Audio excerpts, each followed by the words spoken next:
I'm pregnant.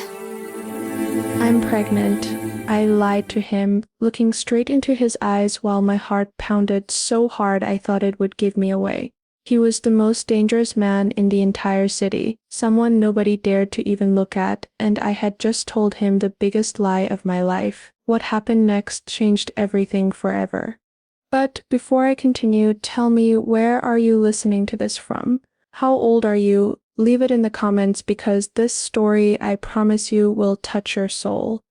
It was 6:15 in the evening on Tuesday, March 23rd, when I crossed the wrought iron gate of that mansion that seemed to swallow the daylight whole. I was wearing the same black low-heeled shoes I had bought 3 years ago at a clearance sale, with the sole already worn on the left side, because I always walk carrying my weight to that side when I'm nervous. The dress was navy blue, simple, with a small coffee stain on the hem that I had tried to hide all afternoon. My hands were shaking, and it wasn't from the cold of that autumn that was just beginning to be felt in the city. A maid appeared out of nowhere, an older woman with her hair pulled back in a tight bun and her eyes down, as if she were forbidden to look people in the face. She gestured for me to follow her without saying a word. Her shoes made no sound against the floor. Mine did. Each of my steps echoed like a drum announcing my arrival. The gate closed behind me with a metallic sound that echoed in my chest like a sentence. With each step I took down that white marble hallway, I felt like I was walking into the wolf's mouth. The walls were decorated with enormous paintings of landscapes that meant nothing, cold like everything in that house. The air smelled of expensive tobacco and that woody perfume worn by men who have too much money and too much power. We climbed the stairs. My legs barely responded. At the end of the second-floor hallway, there was a dark oak door with golden handles. The woman knocked 3 times softly with her knuckles. A deep voice from inside said something I couldn't quite make out. She opened the door, looked me in the eyes for the first time for half a second, and then stepped aside. I walked in. The office was bigger than my entire apartment. Floor-to-ceiling windows showed the city spread out below like a kingdom, the lights just beginning to flicker on as dusk fell. Behind an enormous mahogany desk sat Dante Moretti, the man who controlled half the businesses in this city, legal and otherwise, the man everyone feared, the man who had destroyed my family. He didn't look up immediately. He was signing papers with a gold fountain pen, each stroke deliberate, unhurried. He was wearing a charcoal gray suit that probably cost more than I made in 6 months. His black hair was streaked with silver at the temples. 52 years old, I knew, though he looked younger in some lights, older in others. Finally, he set down the pen. He looked at me. "Emily Santos," he said. His voice was smooth, controlled. "I wasn't expecting you." His eyes were dark brown, almost black, and they studied me with the intensity of someone examining a specimen under a microscope. I felt naked under that gaze, like he could see through every lie I'd ever told, every secret I'd ever kept. "I need to talk to you," I said. My voice came out steadier than I felt. Small miracle. "It is." Clearly. He leaned back in his leather chair. "You bypassed my secretary, my security, and walked into my home uninvited. This must be important." He gestured to a chair across from his desk. I didn't want to sit. Sitting would put me lower than him, would give him the advantage, but my legs were shaking so badly I was afraid they'd give out, so I sat. The chair was hard, uncomfortable, probably by design. I opened my mouth, closed it. This was it. The moment I'd been planning for 3 weeks, ever since I'd learned the truth about what he'd done, ever since I discovered that he was the reason my father was dead, the reason my mother had died of a broken heart 6 months later, the reason my brother Miguel was serving 15 years in prison for a crime he didn't commit. "Talk," he said. And now I was going to destroy him. Dante Moretti had orchestrated it all. "I'm pregnant," I said. The words hung in the air between us like smoke. His expression didn't change. Not even a flicker. "Because it's yours." Congratulations, he said flatly. Why are you telling me? Now, something shifted in his face. Not shock, exactly. More like a door closing. His jaw tightened almost imperceptibly. His fingers, which had been drumming lightly on the desk, went still. That's impossible. Is it? I leaned forward, forcing myself to hold his gaze. The charity gala, December 14th. The Plaza Hotel. You don't remember? We'd never touched. I watched his mind work, saw him sorting through memories, dates, faces. The gala had been real. I'd been there serving champagne to wealthy donors in a borrowed dress because my friend Rosa worked for the catering company and got me the job. He'd been there too. I'd seen him from across the room. We'd never spoken, but he didn't know that. I remember the gala, he said carefully. The coat room, I said. My heart was racing now. This was the dangerous part. You said your name was Daniel. You said you were in real estate. You said a lot of things that turned out to be lies. His eyes narrowed. I've never used a fake name in my life. Haven't you? I tilted my head. Maybe you just don't remember. There was a lot of champagne that night, a lot of people, a lot of dark corners where powerful men think they can do whatever they want with women they think don't matter. Something flashed in his eyes then, anger maybe, or calculation. I think you should leave. You're lying. I'm 2 months pregnant, I said. My voice didn't shake this time. I have the test results, I have the dates, and I have a lawyer who's very interested in this case. Am I? I stood up. Then I guess you won't mind a paternity test. After the baby's born, of course. 8 months from now. 8 months for word to get around that Dante Moretti got some poor girl pregnant and abandoned her. 8 months for your wife to hear about it.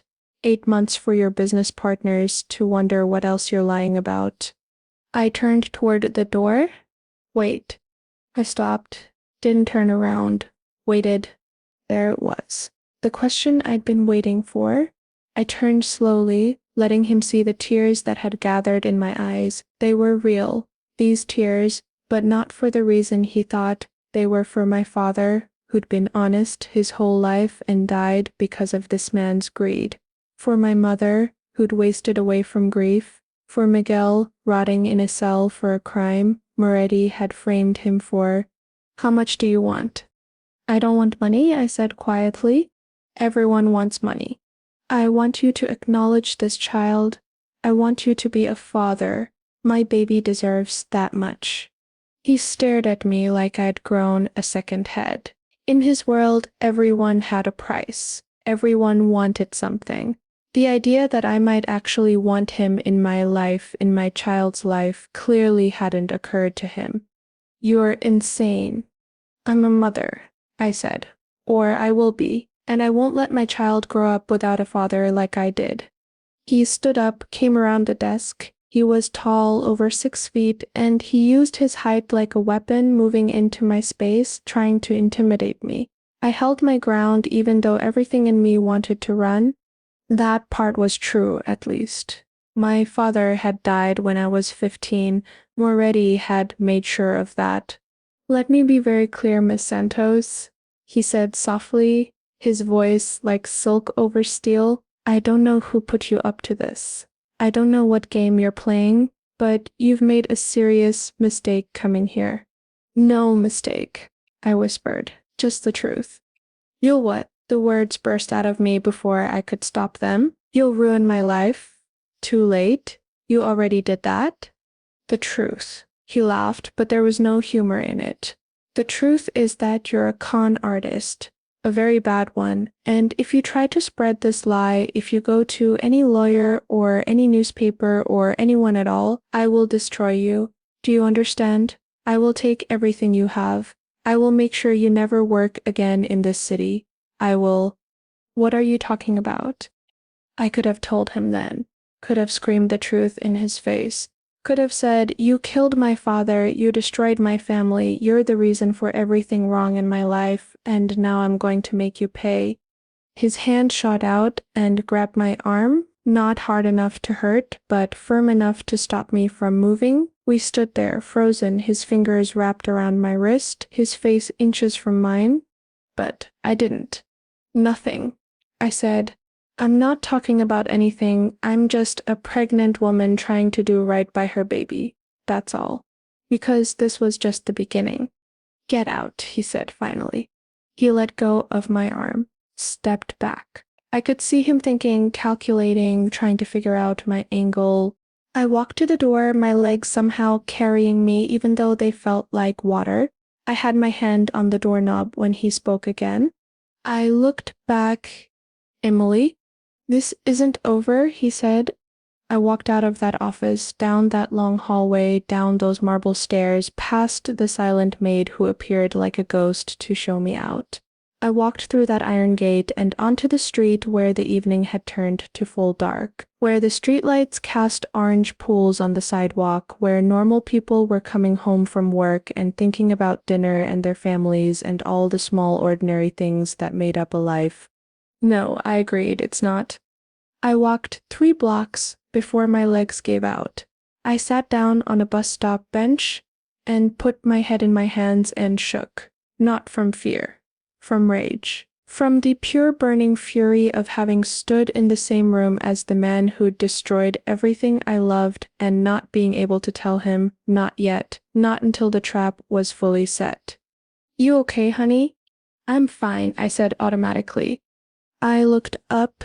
An elderly woman with kind eyes and a grocery bag in each hand was standing in front of me. She was wearing a purple cardigan with one button missing. You don't look fine. You look like you've seen the devil himself. She sat down beside me, setting her bags at her feet. You want to talk about it? I almost laughed. Something like that. Not really. Sometimes talking helps. Sometimes talking gets you killed. She was quiet for a moment. Then she reached into one of her bags and pulled out an orange. She held it out to me. I took the orange. Our fingers touched briefly. Hers were warm, papery with age. Mine were ice cold. Take it, she said. You look like you could use something sweet. Don't mention it. She picked up her bags and stood. Whatever you're going through, sweetheart, remember this. The devil always thinks he's won, right up until the moment he loses. Thank you. She walked away before I could respond. I sat there holding that orange and watching her disappear into the evening crowd, and for the first time since this whole plan had started, I felt something like hope.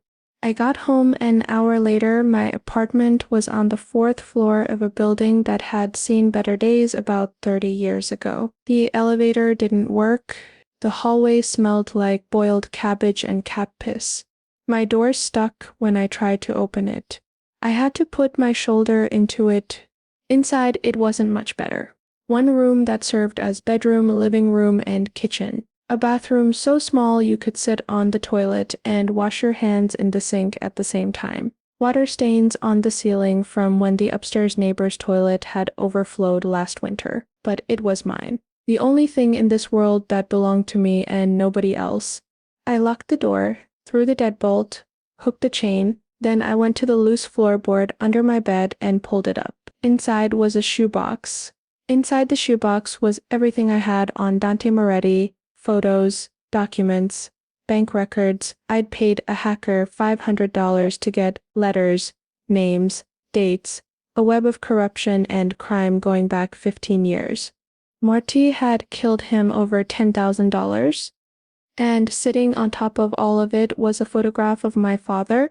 He was smiling in the picture. It had been taken at my 8th birthday party. He was holding me on his shoulders, and I was wearing a paper crown, and we were both laughing. He'd worked construction his whole life. He'd had calluses on his hands so thick they were like leather. He'd never made much money, but he'd loved us. Me and Miguel and Mom, he'd loved us with everything he had. A debt my father didn't even owe. A mistake in some ledger somewhere, some crossed wire in the criminal empire. Moretti ran from behind his legitimate businesses. My father had tried to explain. He'd gone to Moretti's people and shown them his papers, proved he'd already paid, but Moretti didn't like being questioned, didn't like anyone suggesting he might be wrong. The police had called it an accident, a fall from a construction site, but I knew, Miguel knew, Mom knew, we all knew, but we couldn't prove anything.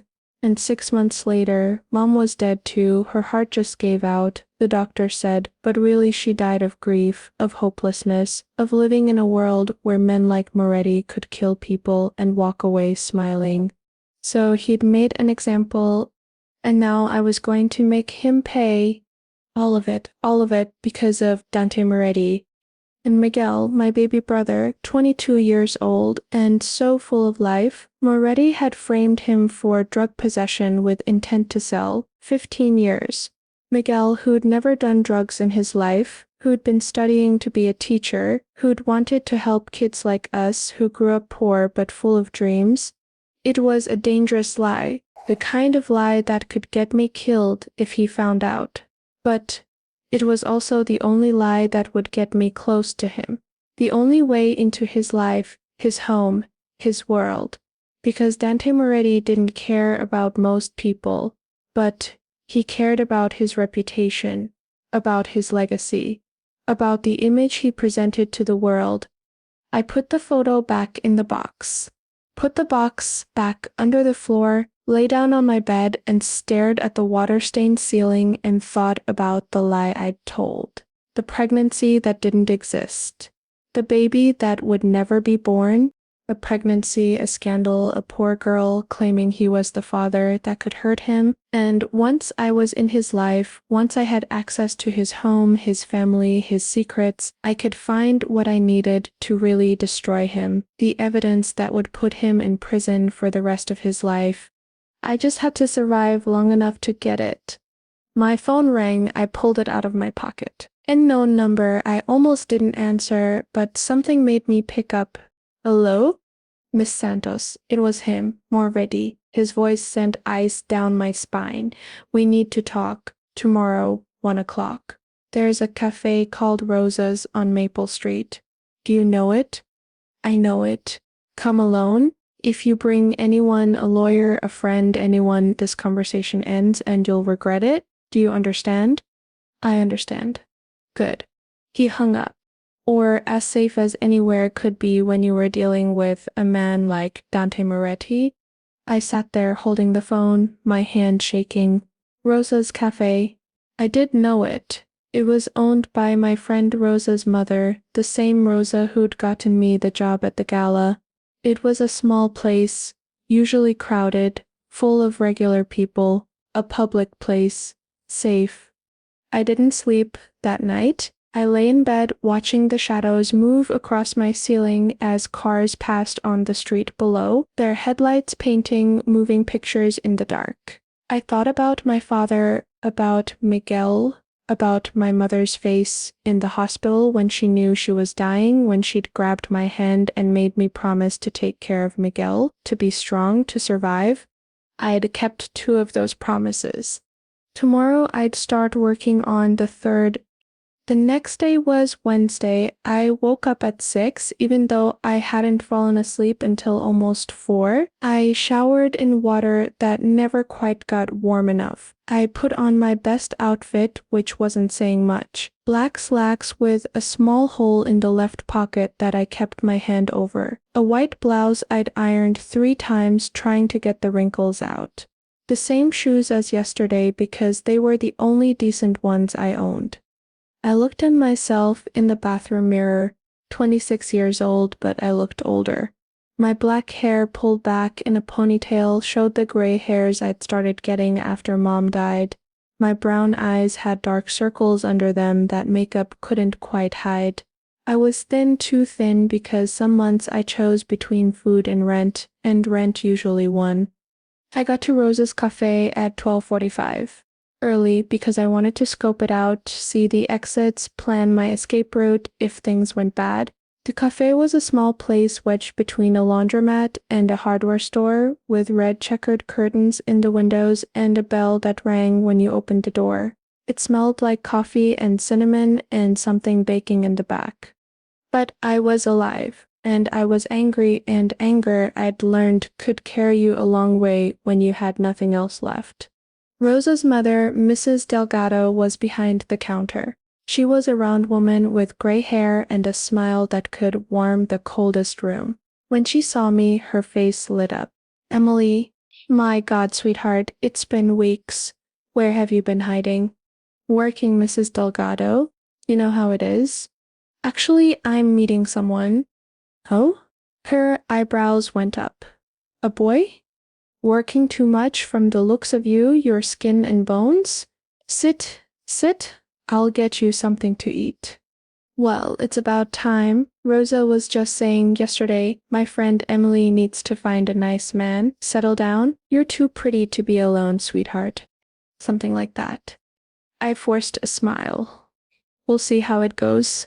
I took a table in the back corner where I could see the door. The cafe was half full, a couple of elderly men playing chess by the window, a young mother with twin toddlers who were finger painting at a table, making a mess that Mrs. Delgado didn't seem to mind, a teenager hunched over a laptop with headphones on. Normal people living normal lives? At exactly 1 o'clock, the bell rang. Dante Moretti walked in. Just coffee. Black. His eyes were already on me. "I'm meeting someone." He was wearing different clothes than yesterday. Dark jeans, a black leather jacket, sunglasses that he took off as he entered.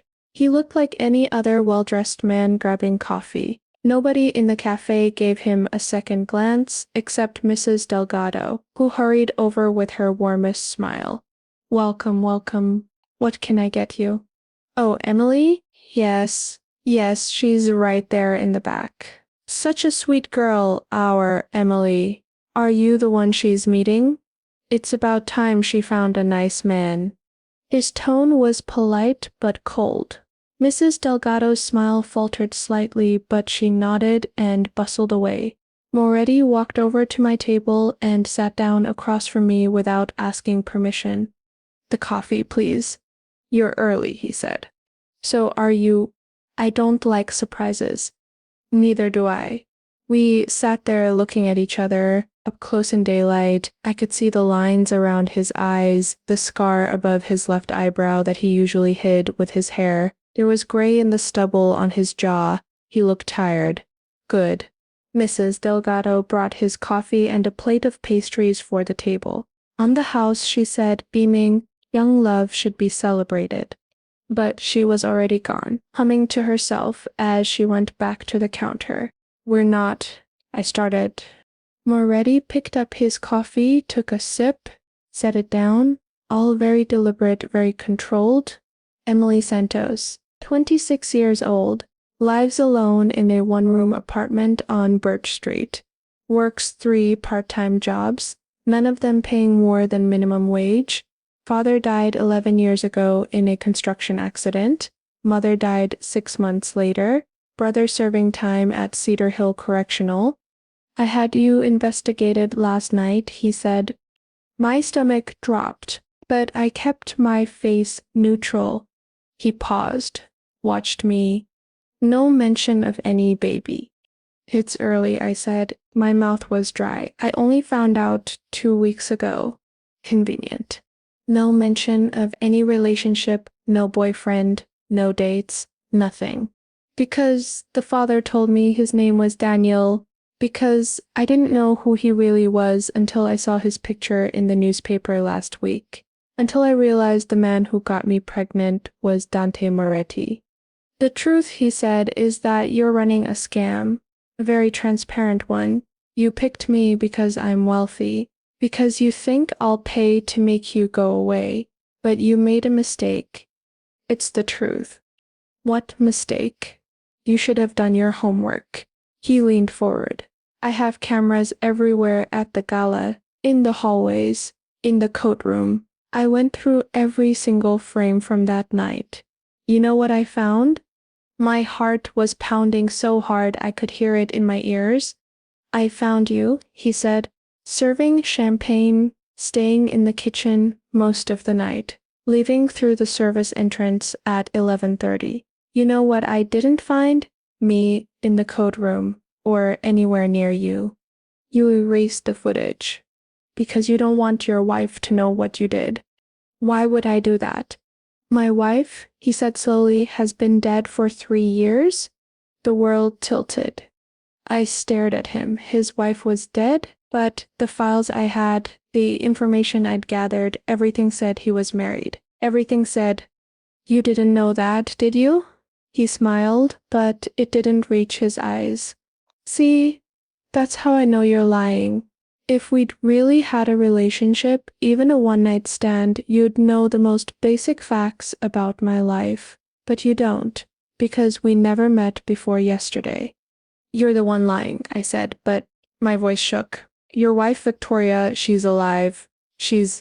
Victoria died of cancer on January 7th, 3 years ago. There were 500 people at her funeral. It was in every newspaper in the city. So either you've been living under a rock or you're working from old information, which means someone put you up to this.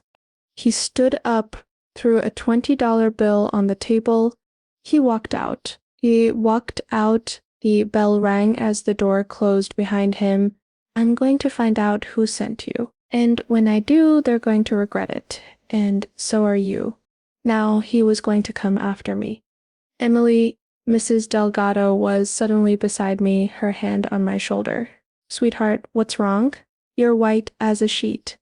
I sat there, frozen. My carefully constructed plan was falling apart. Victoria was dead.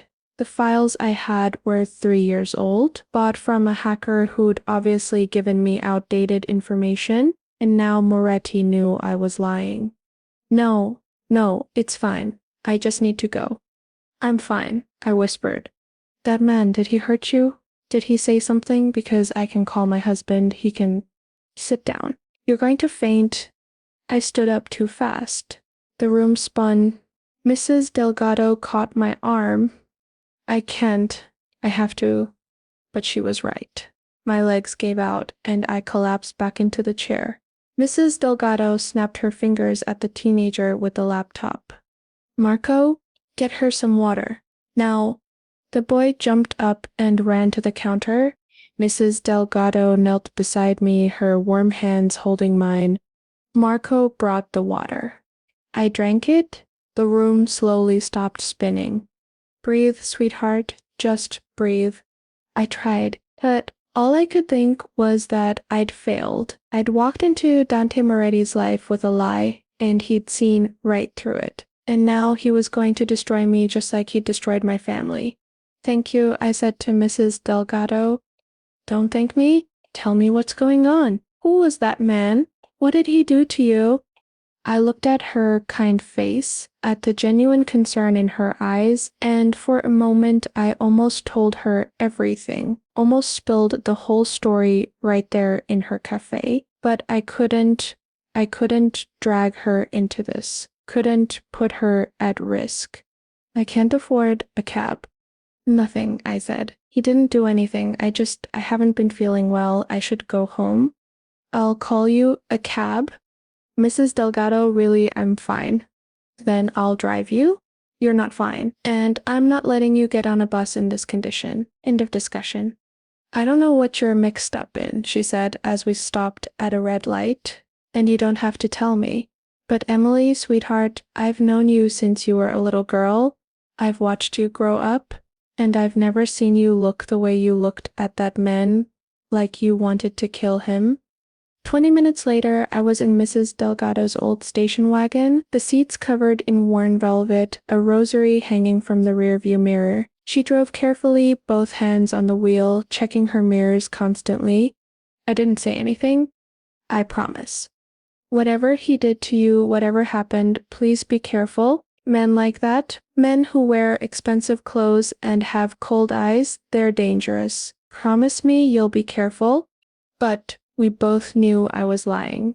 I cried for my father who'd worked himself to the bone for a family he'd loved. I cried for my mother who died of a broken heart.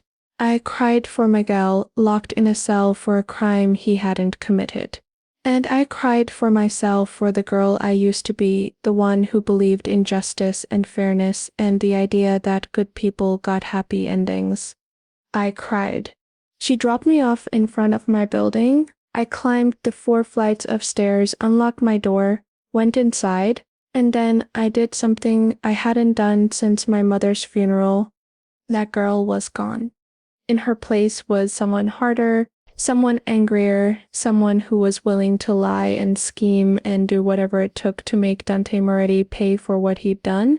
But that someone had just made a terrible mistake, and she didn't know how to fix it. The files were 3 years old. That much was clear now.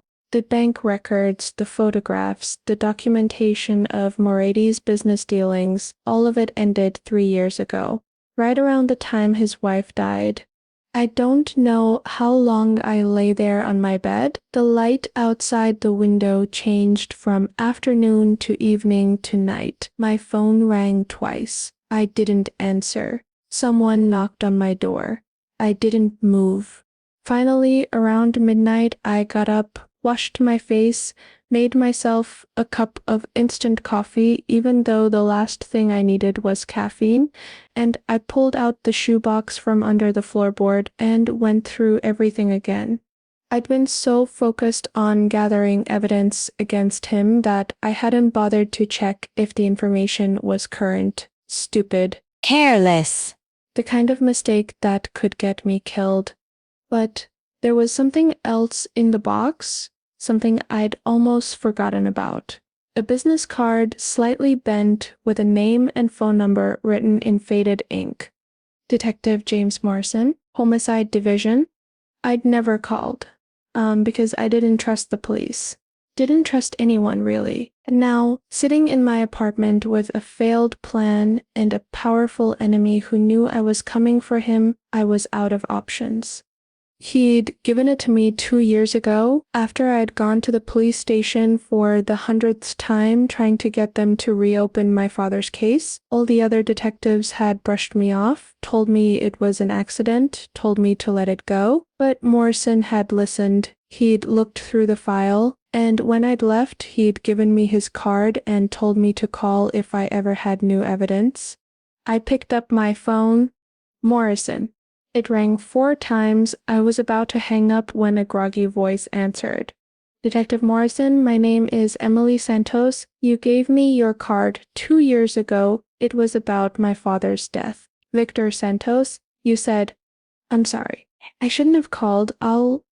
Emily, he sounded more awake now. Yes, I remember. Do you know what time it is? No, wait, don't hang up. Are you all right? Has something happened? There was genuine concern in his voice. It almost made me cry again. Where are you? I need help, I said. I tried to do something on my own and it went wrong, and now I don't know what to do and I'm scared. I gave him my address. He was silent for a moment. I can be there in 20 minutes. Don't open the door for anyone but me, do you understand? Anyone. Okay. Emily, are you in immediate danger? Lock your door. All the locks, and stay away from the windows. I don't know. Maybe, probably. He hung up. Exactly 20 minutes later, someone knocked 3 times, firm but not aggressive.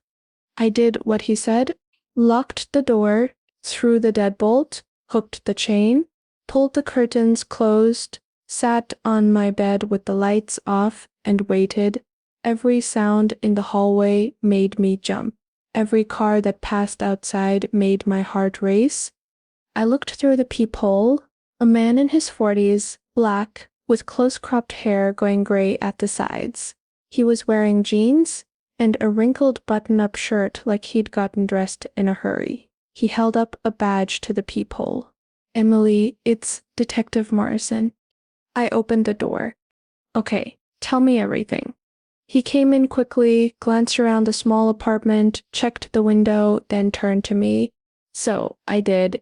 I told him about my father's death 11 years ago, about how I'd always known it wasn't an accident, about my mother dying of grief, about Miguel being framed for drug possession, about how I'd spent the last 3 years gathering evidence against Dante Moretti. Morrison listened without interrupting. His face didn't show much emotion, but his eyes never left mine.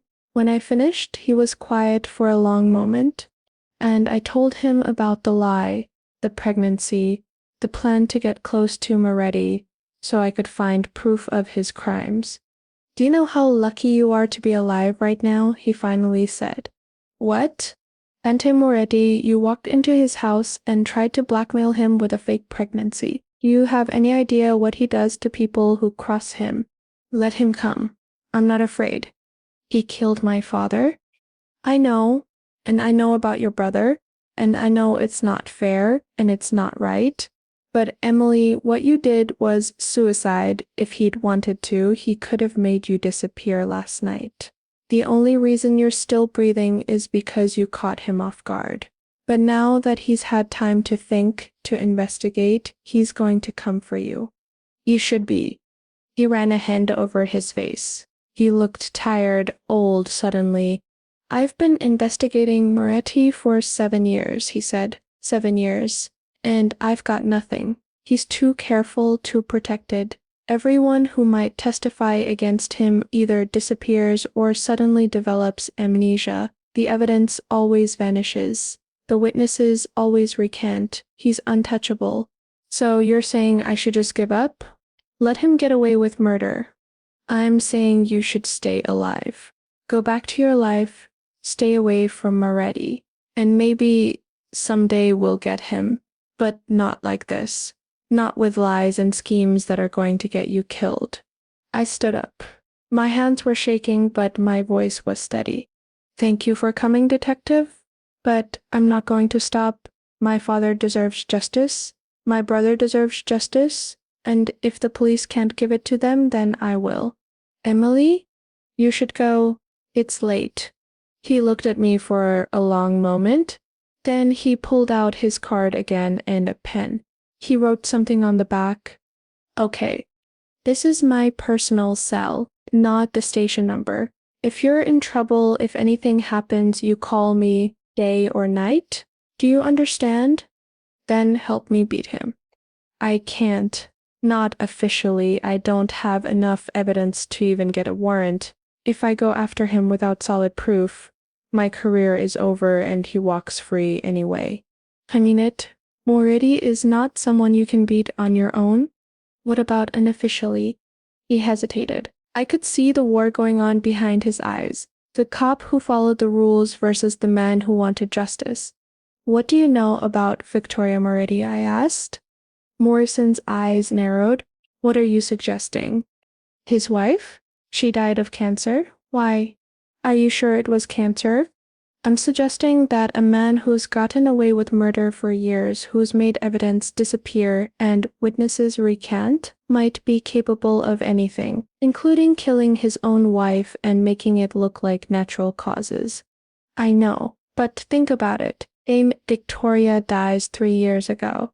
Right when she dies, all of Moretti's business activities stop showing up in any records. It's like he went dark. What if she knew something? What if she was going to talk?" "That's a serious accusation." "Victoria Moretti was a saint. Everyone said so. She ran charities, helped the poor, volunteered at hospitals. If she'd known what her husband was doing, she would have gone to the police years ago. Unless she was scared, or unless she didn't find out until the end." I stopped. A thought had just occurred to me. A terrible, wonderful thought. "What if she did go to the police?" I said slowly. "What if that's why he killed her?" Morrison sat down heavily on my bed. He looked like I'd punched him in the stomach. 3 years ago, he said quietly, we had a break in the Moretti case. Someone called in a tip. Anonymous, said they had evidence that would put him away for life, said they'd bring it to us within a week. What happened? The tipster never showed. We assumed they got cold feet, or that it was a prank. Or Moretti found out and killed them. We stared at each other. If Victoria was the tipster, Morrison said, and he found out and he killed her, then her death wasn't natural causes, and if we can prove that, we can prove everything else. We can't exhume the body without cause, and we can't get cause without evidence. It's a dead end. What about her family? Did she have anyone who might talk? Parents, siblings, friends? She had a sister, Sophia. They were close. But after Victoria died, Sophia left the city. Nobody's seen her since. Where did she go? I don't know. She just vanished. People don't just vanish. Did you try to find her? It wasn't part of the investigation. Victoria's death was ruled natural causes. There was no reason to track down her sister. Morrison looked at me for a long moment, then he nodded. Find her, I said. Please. If Victoria told anyone what she knew, it would have been her sister. I'll see what I can do. But Emily, you need to promise me something. You need to stay away from Moretti. Don't contact him. Don't go near him. Don't do anything that might set him off. Can you do that? Another lie? But he didn't need to know that. I promise. Victoria Moretti, the saint. The woman everyone loved. What had she known? What had she been about to reveal? And where was her sister now? He left a few minutes later. I locked the door behind him and went back to my bed, lay down, stared at the ceiling. My mind was racing. I thought about the mansion, about that cold, empty house with its marble floors and expensive paintings. Had Victoria been happy there? Or had she been a prisoner, married to a monster, too scared to leave? I thought about my own mother, how she'd withered away after my father died, how the light had gone out of her eyes, how she'd stopped eating, stopped sleeping, stopped caring about anything. Grief, the doctor had said, but I'd always wondered if it was something more. If she'd known the truth about what happened to my father, if the knowledge had killed her just as surely as Moretti's hand had killed him. Sleep didn't come. Around 4 in the morning, I gave up trying. I made coffee and sat by the window watching the sun come up. The city looked different in the early morning light, softer, somehow less dangerous. But I knew better. Hello? Emily Santos? A woman's voice, young, scared. My phone rang at 7:30, unknown number again. For a moment I thought about not answering, but something made me pick up. My name is Sophia Moretti. I heard you've been asking about my sister. Yes. Who is this? My heart stopped. How did you get this number? Detective Morrison called me an hour ago. He told me what you're trying to do about Dante, about the investigation. Where are you? Somewhere safe, or at least as safe as I can be when my brother-in-law controls half the city. You think he killed Victoria? It wasn't a question. She was quiet for so long, I thought she'd hung up. I know he did, she finally said. I just can't prove it. Tell me everything. Not over the phone. It's not safe. Can you meet me? Today? There's a church. St. Catherine's on the east side. Do you know it? Where? I'll find it. 10 o'clock. Come alone. And Emily, be careful. If Dante finds out we're talking, we're both dead. She hung up. I stood there, holding the phone, my hands shaking. This was it. This was the break I'd been waiting for. Victoria's sister knew the truth. She had evidence, or at least information, that could bring Moretti down. All I had to do was stay alive long enough to get it. I took a shower, changed into clean clothes, put on the only jacket I owned, a thin denim thing that had been my father's. It was too big on me, but I loved it anyway. It smelled like him, even after all these years, like sawdust and Old Spice and home.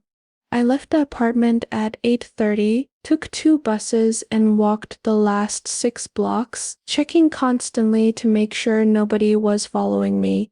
St. Catherine's was an old stone church in a neighborhood that had seen better days. The steps were cracked. The stained glass windows were covered in grime, but the doors were open. I went inside. The church was empty except for an old man praying in the front pew. The air smelled like incense and candle wax. I walked down the center aisle, my footsteps echoing in the silence, found a pew halfway to the altar and sat down. Waited. 10 o'clock came and went. Nobody showed. At 10:15, I started to worry. At 10:30, I was about to leave when I heard footsteps behind me. I turned. A woman was walking down the aisle toward me. She was in her early 40s, thin, with dark hair streaked with gray pulled back in a severe bun. She wore jeans and a black sweater and sunglasses even though we were inside. When she got close, she took off the sunglasses. Her eyes were the same dark brown as Dante Moretti's. "Emily Santos," she said. It wasn't a question. "Sophia Moretti." She slid into the pew beside me. For a moment we just sat there, two women in an empty church, both running from the same man. "Thank you for coming," she said finally. "Thank you for calling." Detective Morrison said you tried to blackmail Dante with a fake pregnancy. That's either very brave or very stupid. Probably both. She almost smiled. "Victoria would have liked you. She always admired people who fought back. Tell me about her. Tell me what happened." Sophia took a deep breath, let it out slowly. "My sister was the best person I've ever known," she said. "Kind, generous. She saw the good in everyone, even Dante, especially Dante. She knew what he was. Not at first. When they met, he was different, charming, attentive. He swept her off her feet. They were married within 6 months. And for a while, I think she was happy. I think they both were." "What changed?" "She got sick. The cancer. It started in her breast and spread to her lymph nodes. The doctor said she had 2 years, maybe 3 with treatment. Dante spared no expense. The best doctors, the best hospitals. He was by her side through every surgery, every round of chemo. I thought maybe he really did love her." She paused. Her hands were clenched in her lap, knuckles white. But then Victoria found something, papers in Dante's office, documents that proved he was laundering money through his construction company, that he was involved with drug trafficking, that he'd ordered the deaths of at least 6 people who'd crossed him. My breath caught. "She told you this? Did she go to the police?" "She called me one night, 2 weeks before she died. She was crying so hard I could barely understand her. She said she'd made copies of everything. She said she was going to the police. She said she couldn't live with herself knowing what he'd done. I don't know. We were supposed to meet the next day. She was going to give me the copies just in case something happened to her. But she never showed up, and when I called the house, Dante answered. He said Victoria had taken a turn for the worse. Said she was in the hospital. Said I shouldn't come, it would upset her. But you went anyway." "I tried, but when I got to the hospital, they wouldn't let me see her. Said only immediate family. I argued, made a scene. Security escorted me out, and 2 days later, Victoria was dead." "You think he killed her?" "I know he did. The doctor said it was the cancer, said it had spread to her brain, her lungs, everywhere, said there was nothing they could do. But Emily, I'd seen her just a week before. She was sick, yes, but she wasn't dying. Not that fast. Not like that." "What about the documents? The copies she made?" "Gone. I went to the house after the funeral, searched everywhere. They were gone. Everything, all the evidence she'd found." "Did you tell the police?" "I tried. But without proof, without the documents, it was just a grieving sister making accusations. They took my statement and filed it away. And that was that. I left the city a week later, changed my name, started over, because I knew if I stayed, if I kept pushing, Dante would kill me too. I sat there absorbing all of this. My father, Miguel, Victoria. How many people had Moretti destroyed? How many lives had he ruined? Why did you come back now? I asked. After 3 years of hiding, why risk contacting me? She turned to look at me.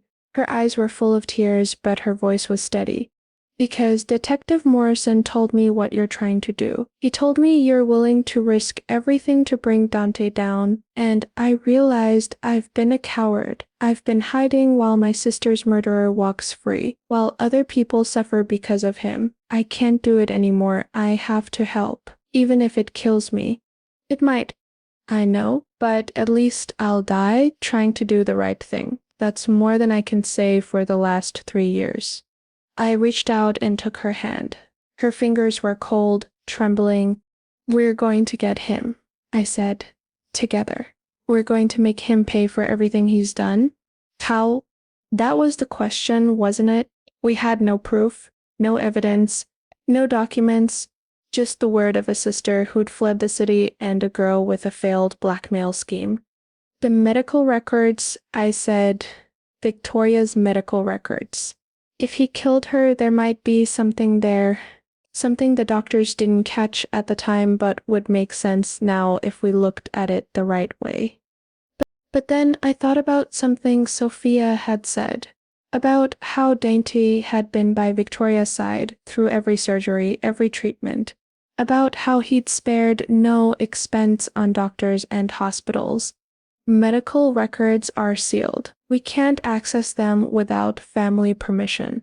Your family, you're her sister. I changed my name. Legally, I'm not Sophia Moretti anymore. I'm nobody. Then we change it back, or we find another way. There has to be something. It was dangerous. It was probably going to fail, but it was all we had. We sat there in that church pew brainstorming, planning, trying to figure out how to catch a monster. The old man in the front pew finished his prayers and left. The sunlight coming through the stained glass windows shifted as the morning wore on, and slowly, piece by piece, a plan started to form. There's something else, Sophia said. Something I haven't told anyone, not even Detective Morrison. Victoria had a safe deposit box at First National Bank. She opened it about 6 months before she died. I helped her. She said it was for important papers, family documents, that kind of thing. But now I think maybe she put the copies there, the evidence she found. What? My heart started racing. Do you have the key? No. Victoria kept it. But Emily, I know the box number. Box 317. Can we access it? Not without Victoria's death certificate and proof that I'm her next of kin, which means dealing with lawyers and paperwork, and all of it goes through Dante because he was her husband. He'd know we were looking before we ever got close. Then we break in. Sophia stared at me. You want to rob a bank. I want to get what's rightfully ours, what Victoria wanted us to have, the evidence that will put her killer in prison. That's insane. You have a better idea? Who? She thought about it for a long moment, then she shook her head. I know someone, she said. From before, from when I was still living in the city. He owes me a favor. He might be able to help. His name is Marcus Kane. He's a locksmith. Or at least, that's what he tells the IRS. Really, he's the best safecracker in the state. If anyone can get into that safe deposit box, it's him. As much as I can trust anyone, he kept my secrets for years, never said a word to Dante even when he probably could have gotten a lot of money for the information. Can you trust him? Call him. She pulled out a cheap prepaid phone, yelled a number from memory, waited. Marcus? It's me. Sophia. I know, it's been 3 years. Listen, I need your help. It's about Victoria. Yes, I'm serious. Can you meet me? Today? Okay. Yes, thank you. She hung up. Fair enough. He'll meet us at his shop in 2 hours. on the condition that I explain everything and he gets to decide if he's in or out after he hears the plan. We left the church separately. Sophia went first, pulling her sunglasses back on, checking the street carefully before stepping outside. I waited 5 minutes, then followed, took a different route, changed buses twice, made sure nobody was following. Marcus Kane's locksmith shop was in a strip mall on the outskirts of town, squeezed between a pawn shop and a place that sold used appliances. The sign out front said Kane's Lock and Key in faded red letters. A bell rang when I pushed open the door. Inside, the shop was cramped and cluttered, shelves lined with every kind of lock imaginable, key-cutting machines, tools I didn't recognize, and behind the counter, working on what looked like antique padlock, was a man in his 60s with white hair pulled back in a ponytail and reading glasses perched on the end of his nose. He looked up when I came in. "I'm here with Sophia." "We're closed," he said. He studied me for a moment, and then he nodded toward a door in the back. I went through the door into a small back room that was part workshop, part office. Sophia was sitting at a scarred wooden table. Marcus followed me in and locked the door behind us. "She's waiting." "So," he said, pulling up a chair, "you want to rob First National Bank."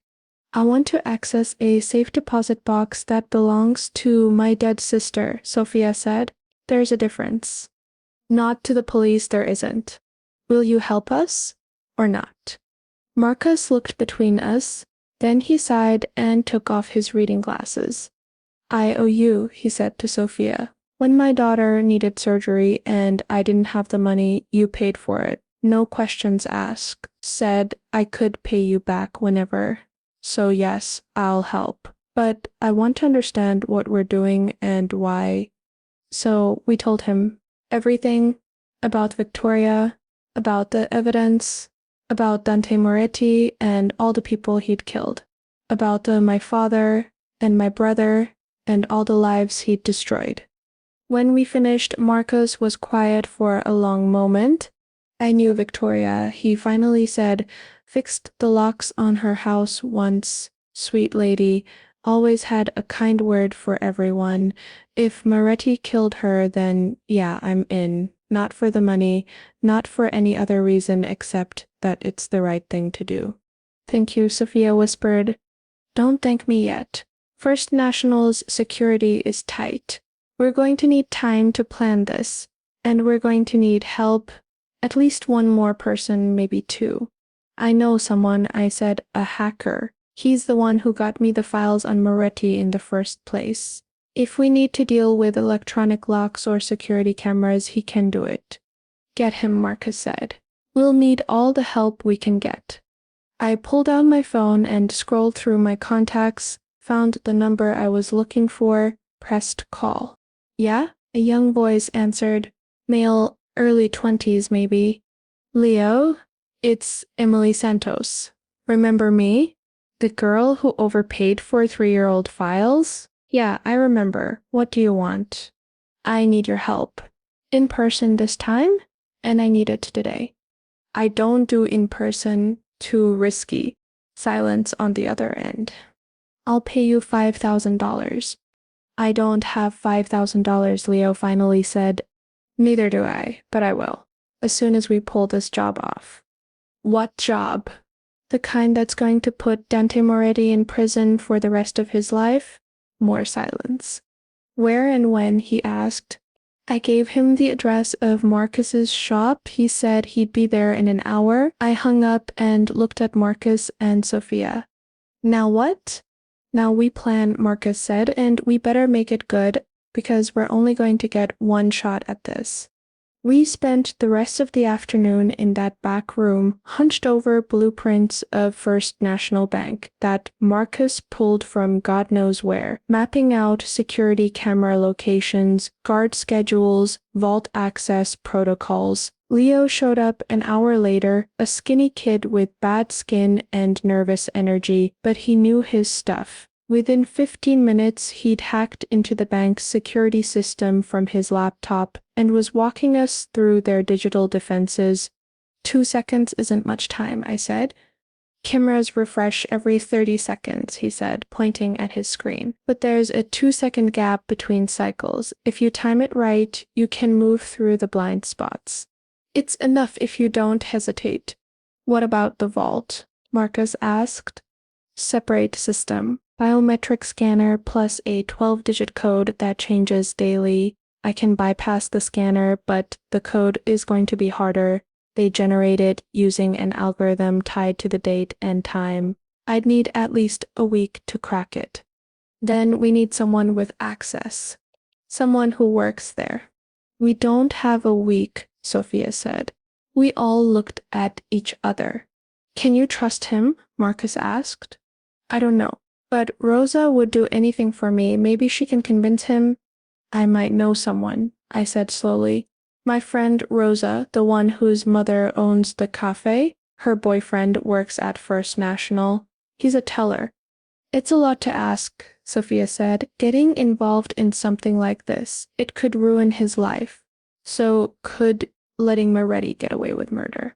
I called Rosa, told her I needed to see her urgently. She said she'd meet me in an hour at the cafe. I'll come with you, Sophia said. No, the fewer people who see you, the better. If Moretti finds out you're back in the city, he'll know something's up. Be careful. I will. I left Marcus's shop and headed back across town. It was late afternoon now, the sun low in the sky casting long shadows across the streets. I felt exposed, like everyone who passed me could see what I was planning, but nobody paid me any attention. I was just another girl in worn jeans and an old jacket, invisible in the crowd. Rosa's cafe was busy when I got there. The after-work rush, people grabbing coffee and pastries before heading home. Rosa was behind the counter helping her mother serve customers. When she saw me, she gave a little wave and held up 5 fingers. 5 minutes. I found an empty table in the corner and waited, watched Mrs. Delgado smile at every customer, remembered how she'd taken care of me yesterday when I nearly collapsed. Good people still existed in this world. I had to remember that. Had to hold on to it. Finally, the rush died down. Rosa came over with 2 cups of coffee and sat down across from me. You look terrible, she said. Thanks. I need to ask you something, and you're probably going to say no, and I'll understand if you do, but I have to ask anyway. I mean it, and you're scaring me. What's going on? Okay. I leaned forward, lowered my voice even though nobody was paying attention to us. Your boyfriend, David, he works at First National Bank, right? Yeah. Why? Does he have access to the vault codes? Rosa stared at me. Emily, what are you planning? I can't tell you. Not all of it. But I need those codes, just for one day. And I need David to look the other way while we access a safe deposit box. I want him to help me get justice for my family, for my father who was murdered, for my brother who's in prison for a crime he didn't commit, for all the people Dante Moretti has hurt. Are you insane? You want him to help you rob a bank? Rosa's eyes widened. Moretti, Emily, no. You need to stay away from that man. He's dangerous. Everyone knows it. I know.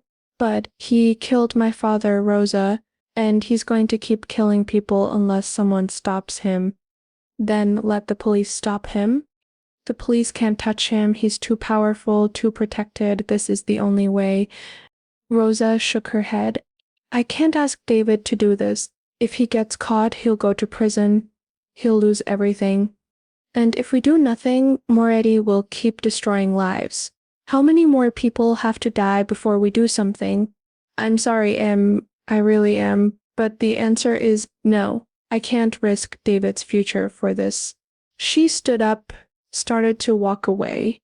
My mother would still be alive if Moretti hadn't killed my father, I said. Rosa stopped. She died of a broken heart, Rosa. 6 months after my father fell from that construction site. The doctor said it was natural causes, but I know better. She died because the man she loved was taken from her. Because a monster decided my father wasn't worth keeping alive. Rosa didn't turn around. Your mother took care of me yesterday, I continued, when I thought I was going to faint. She gave me water and made sure I was okay, and all I could think was how lucky you are to still have her, to still have someone who loves you like that. Rosa turned slowly, as there were tears on her face. That's not fair. No, it's not. None of this is fair, but I'm asking anyway. I'm begging you. Please, help me. We stood there in that cafe, the sound of the espresso machine hissing in the background, Mrs. Delgado humming to herself as she wiped down tables, two friends who'd known each other since elementary school, who'd shared lunches and secrets and dreams. I'll talk to David, Rosa finally said. I'm not promising anything, but I'll talk to him. Thank you. Don't thank me. If he says no, that's it. No pressure, no guilt trips. Agreed? Agreed. She left. I sat there nursing my cold coffee and wondering if I'd just lost my oldest friend, wondering if this was worth it, if anything was worth sacrificing the few good things left in my life. We need to talk tomorrow. My office. 9 a.m. Come alone. DM. My phone buzzed. Text message from an unknown number. Dante Moretti. My blood ran cold. Another text came through before I could process the first. How had he gotten my number? What did he want? Was this a trap? If you don't show, I'll come to you, and you won't like it when I do. I should have been terrified. Should have run. Should have called Detective Morrison and begged for police protection. I stared at the screen. This was it. He was done playing games. He was going to confront me directly, maybe threaten me, maybe worse.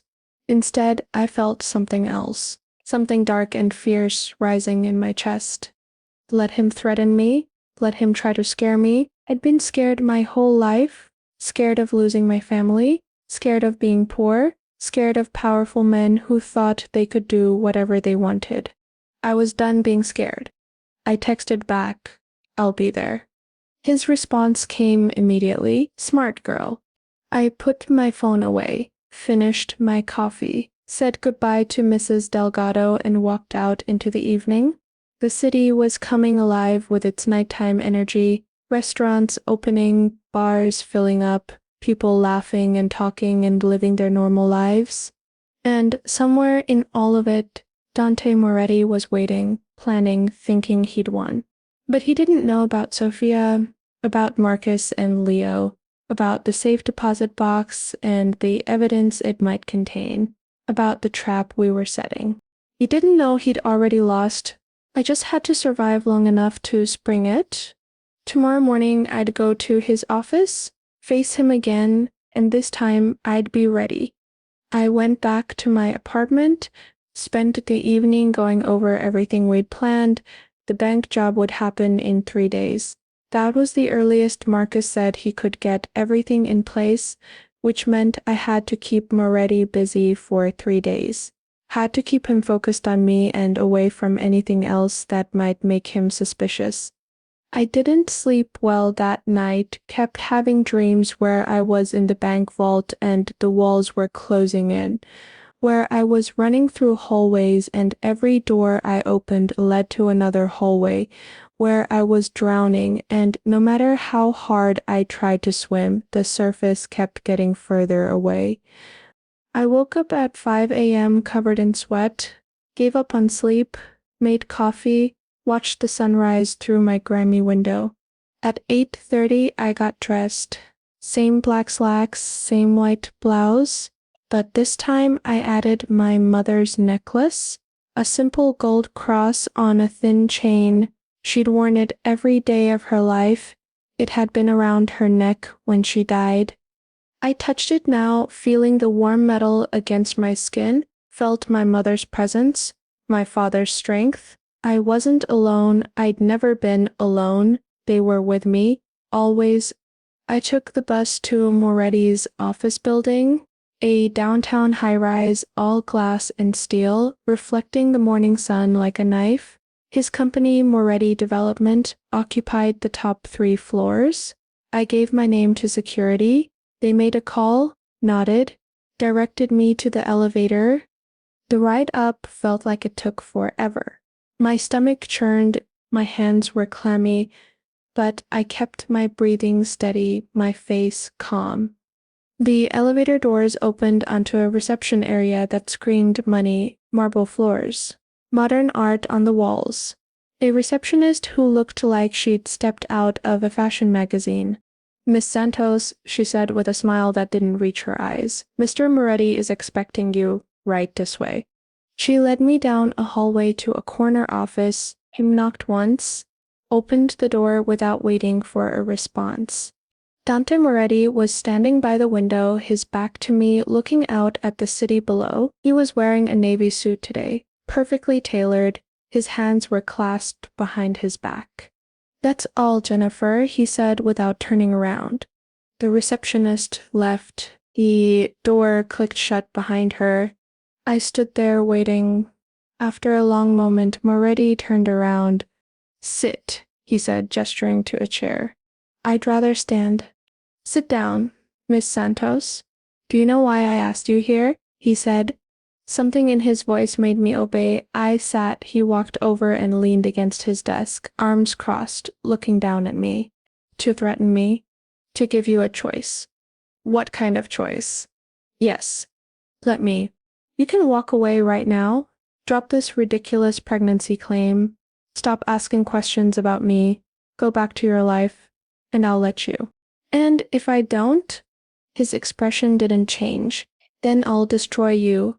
Slowly, completely. I'll make sure you lose every job you have. I'll make sure no one in the city will hire you. I'll make sure your landlord evicts you. And when you're homeless and desperate, when you have nothing left, I'll make sure you understand that it was your own fault for coming after me." "You're threatening me." "I'm giving you a choice. There's a difference."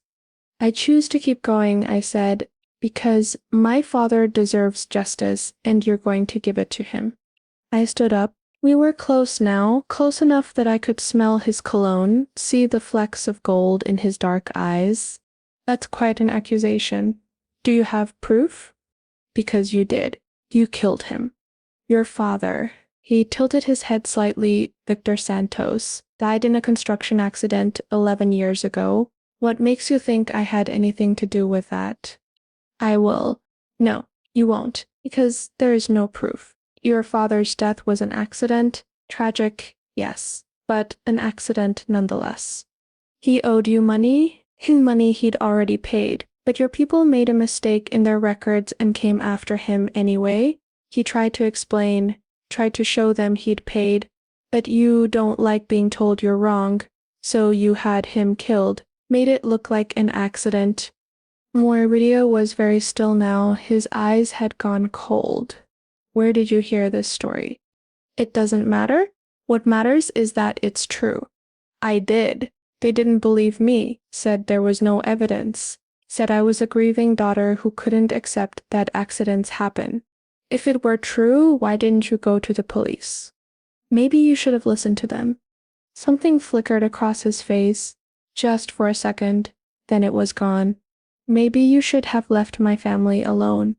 "I'm going to tell you something, Miss Santos, and I want you to listen carefully. Your father did owe me money, $10,000, money he borrowed to pay for your mother's medical bills when she had pneumonia. Remember that? You were 14. She was in the hospital for 2 weeks. I remembered. God, I remembered. The fear that she was going to die, the relief when she recovered, the stress my father had been under trying to pay the bills. He did pay it back. I saw the receipts. He came to me for a loan," Moretti continued. "I gave it to him. No interest, no conditions, just the money he needed to save his wife, and he was supposed to pay it back, but he didn't. Then you saw forgeries, because the money never made it to my accounts, Someone in my organization was skimming, stealing from me, and your father was part of it. That's a lie. Is it? How well did you really know your father, Emily? Did you know about his gambling problem?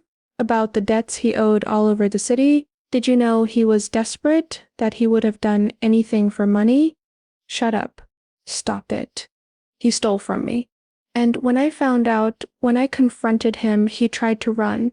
That's why he fell from that construction site. He was trying to escape from me, from the truth, from the consequences of his actions.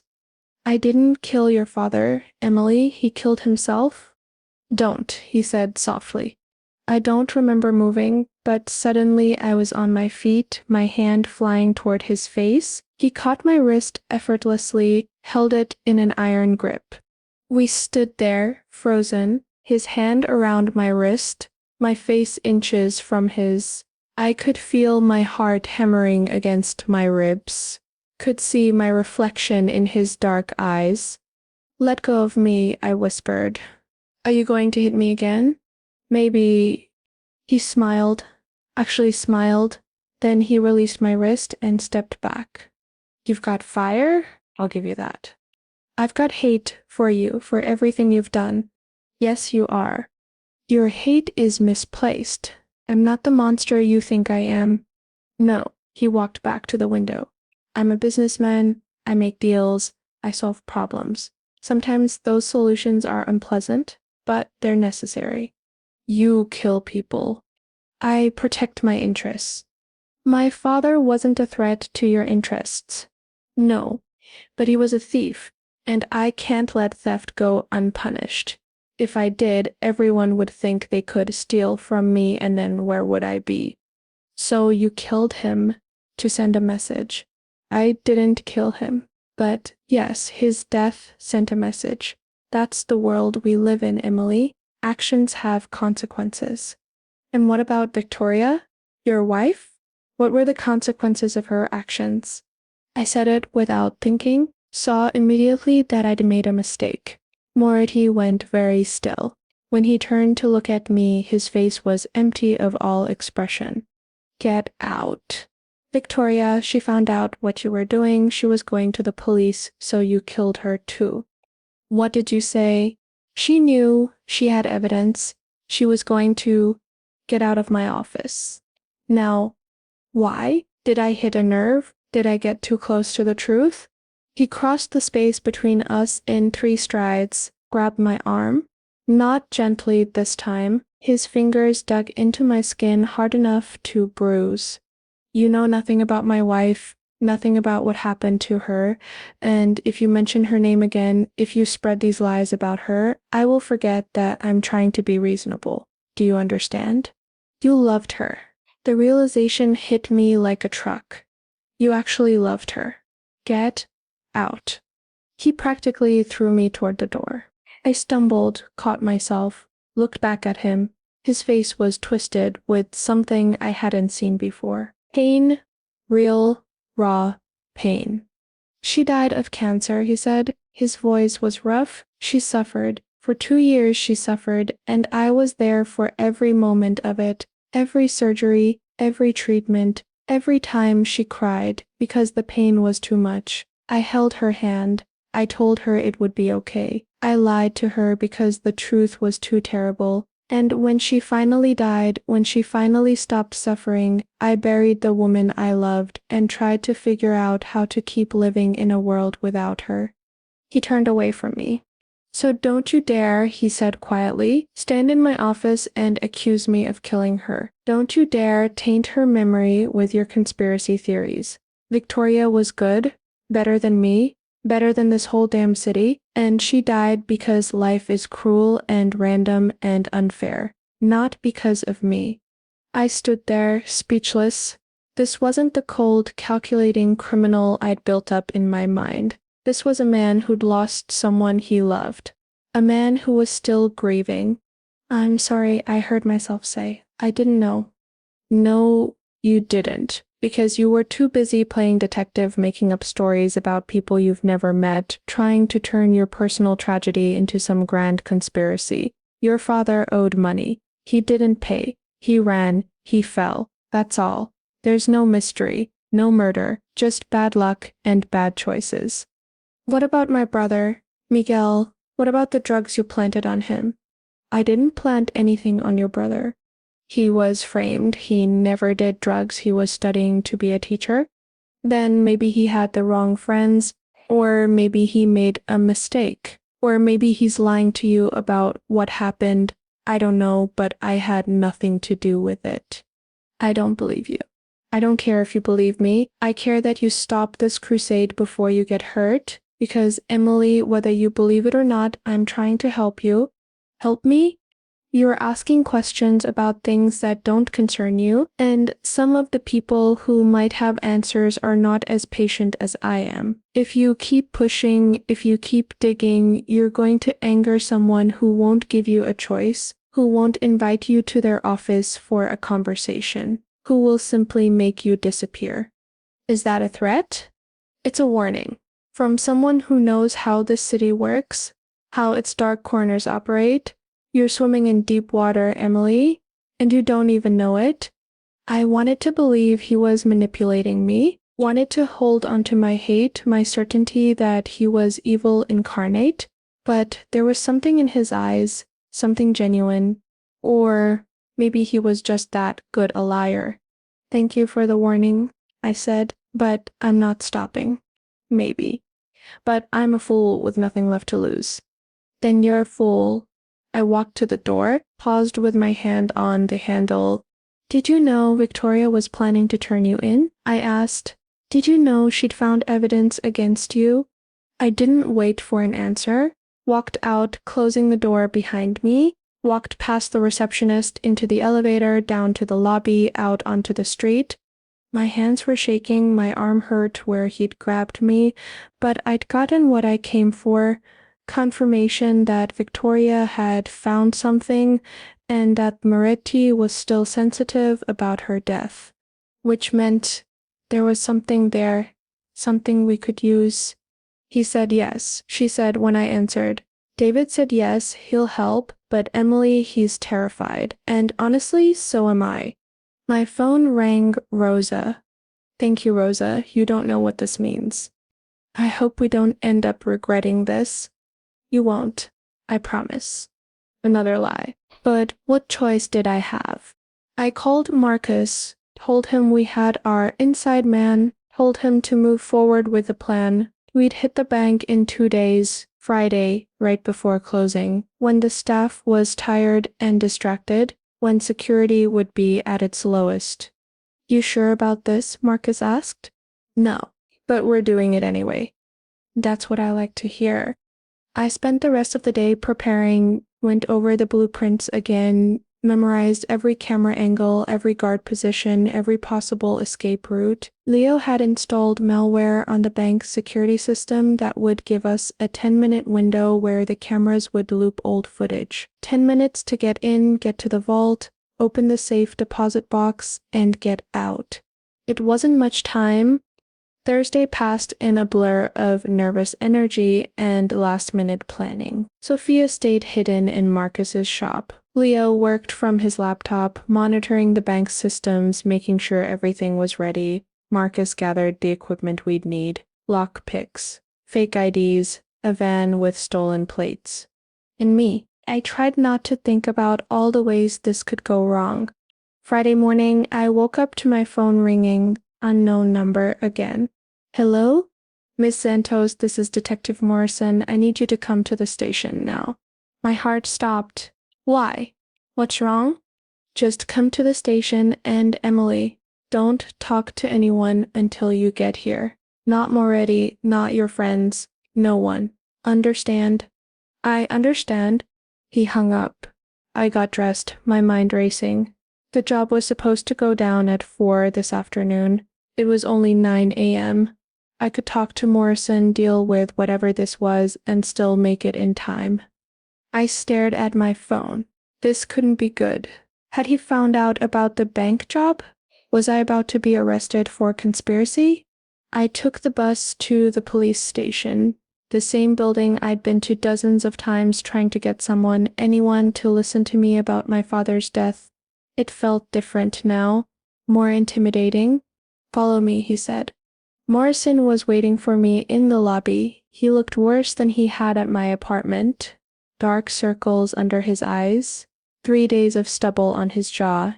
His shirt was wrinkled like he'd slept in it.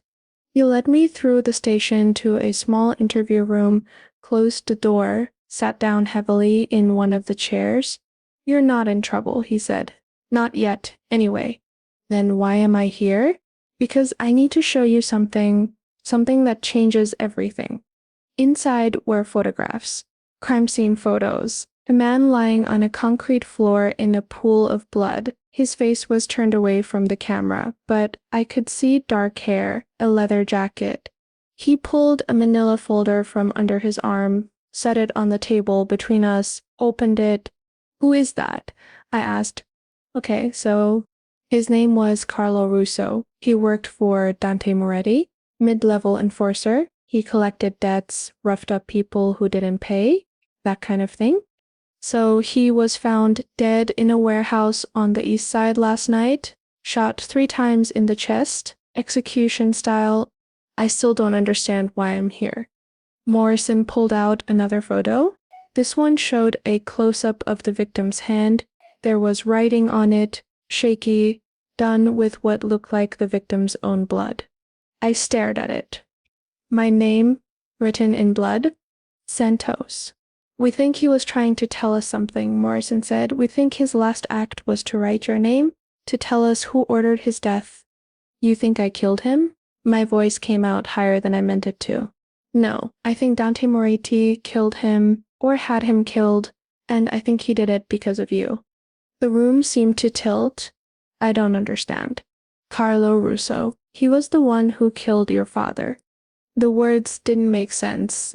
I heard them, but they wouldn't connect to anything in my brain. "What?" 11 years ago, Carlo Russo pushed your father off that construction site on Dante Moretti's orders. We've known this for years but could never prove it. Every witness recanted, every piece of evidence disappeared, but now Carlo's dead and he wrote your name, which means Moretti knows you're getting close to the truth, and he's cleaning up loose ends. Wait, I held up a hand. My thoughts were spinning. You're saying Moretti killed his own man? The man who killed my father? Why would he do that?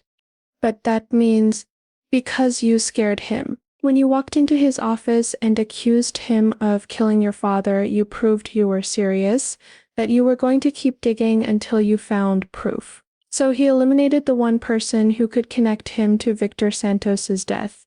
That means he's covering his tracks, protecting himself. And Emily, if he's willing to kill one of his own men, what do you think he'll do to you? I sat back in my chair. My mind was reeling. Moretti had killed Carlo Russo, the man who'd actually murdered my father, the man whose testimony could have put Moretti away.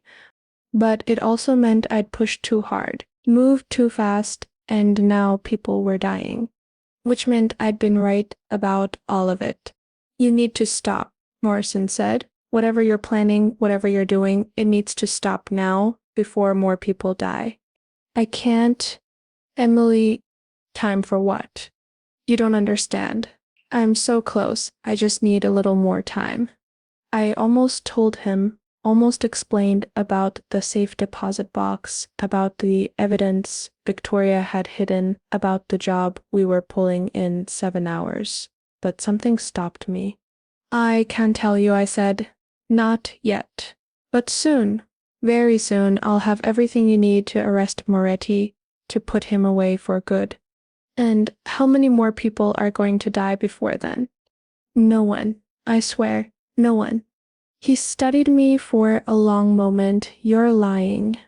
"Emily, I can arrest you right now. Obstruction of justice. Conspiracy. I can hold you for 48 hours while I figure out what you're up to." "I'm not."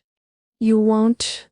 "Because you want to catch Moretti just as badly as I do. Because you've spent 7 years trying to build a case against him and gotten nowhere. Because you know I'm your best chance." "Why not?" He didn't deny it. Be careful, he finally said. Whatever you're doing, be smart about it. Moretti's not going to give you another chance. I know, but everything had changed. He let me go. I walked out of the police station into the bright Friday morning. The city looked the same as always, people going to work, cars honking, life moving forward like nothing had changed. Moretti knew I was coming for him, and he'd killed to protect himself, which meant he was dangerous, more dangerous than I'd realized.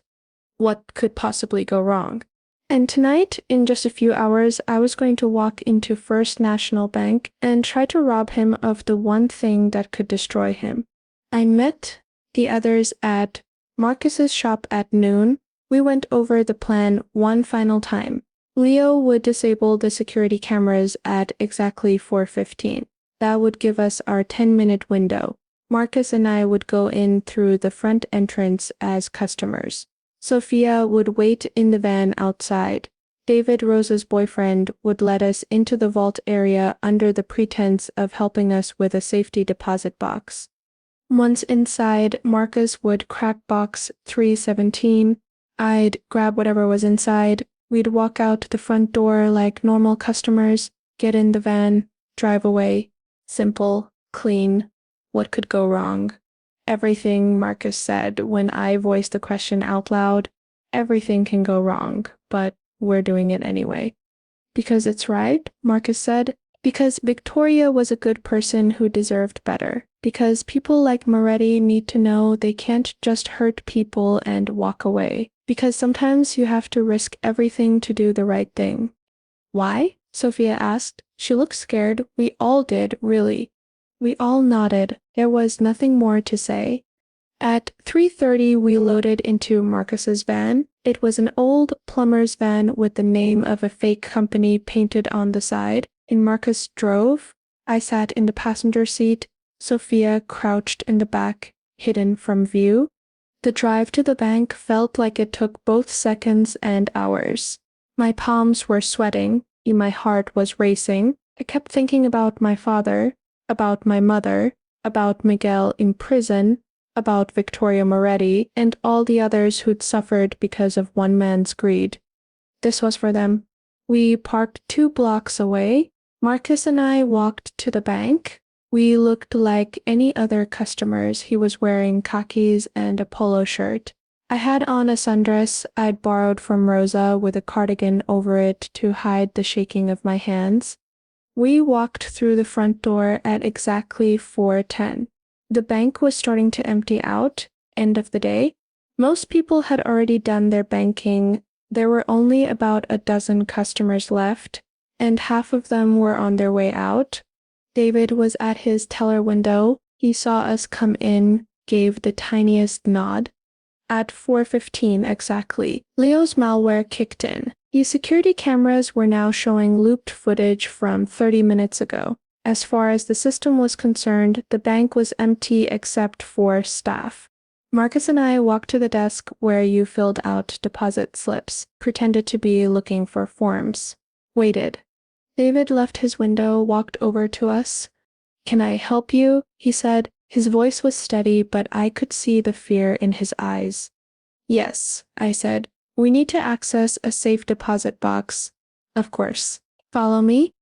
The vault was massive, steel walls, a door that looked like it weighed several tons. Inside, rows and rows of safe deposit boxes lined the walls.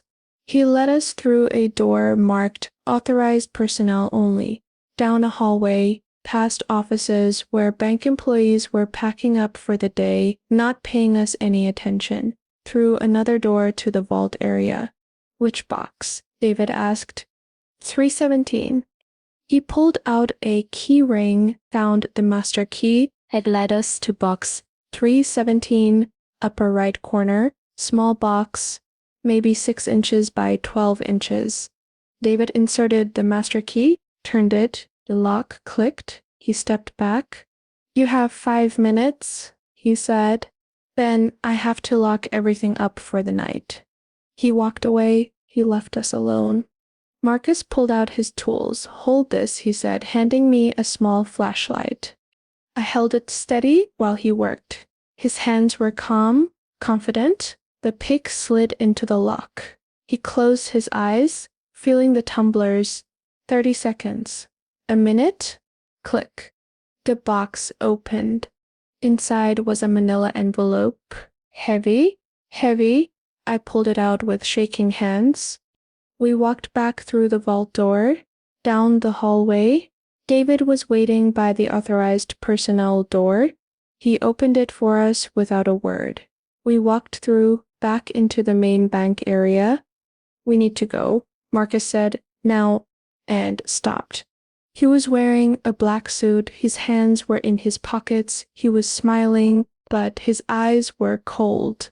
Because standing by the front entrance, blocking our way out, was Dante Moretti. My brain froze. This couldn't be happening. How had he known? How was he here? "Mr. Moretti," David said. His voice was shaking. "Sir, I can explain." "Hello, Emily," he said. "Going somewhere?" "You work for me," Moretti said, not looking away from me. "This bank, it's one of mine. Did you really think you could break into my wife's safe deposit box without me knowing?" "David here called me the moment you asked him for help," Moretti continued. "Told me everything, your whole little plan. I've been watching you on camera for the past 20 minutes. Very entertaining." The world tilted.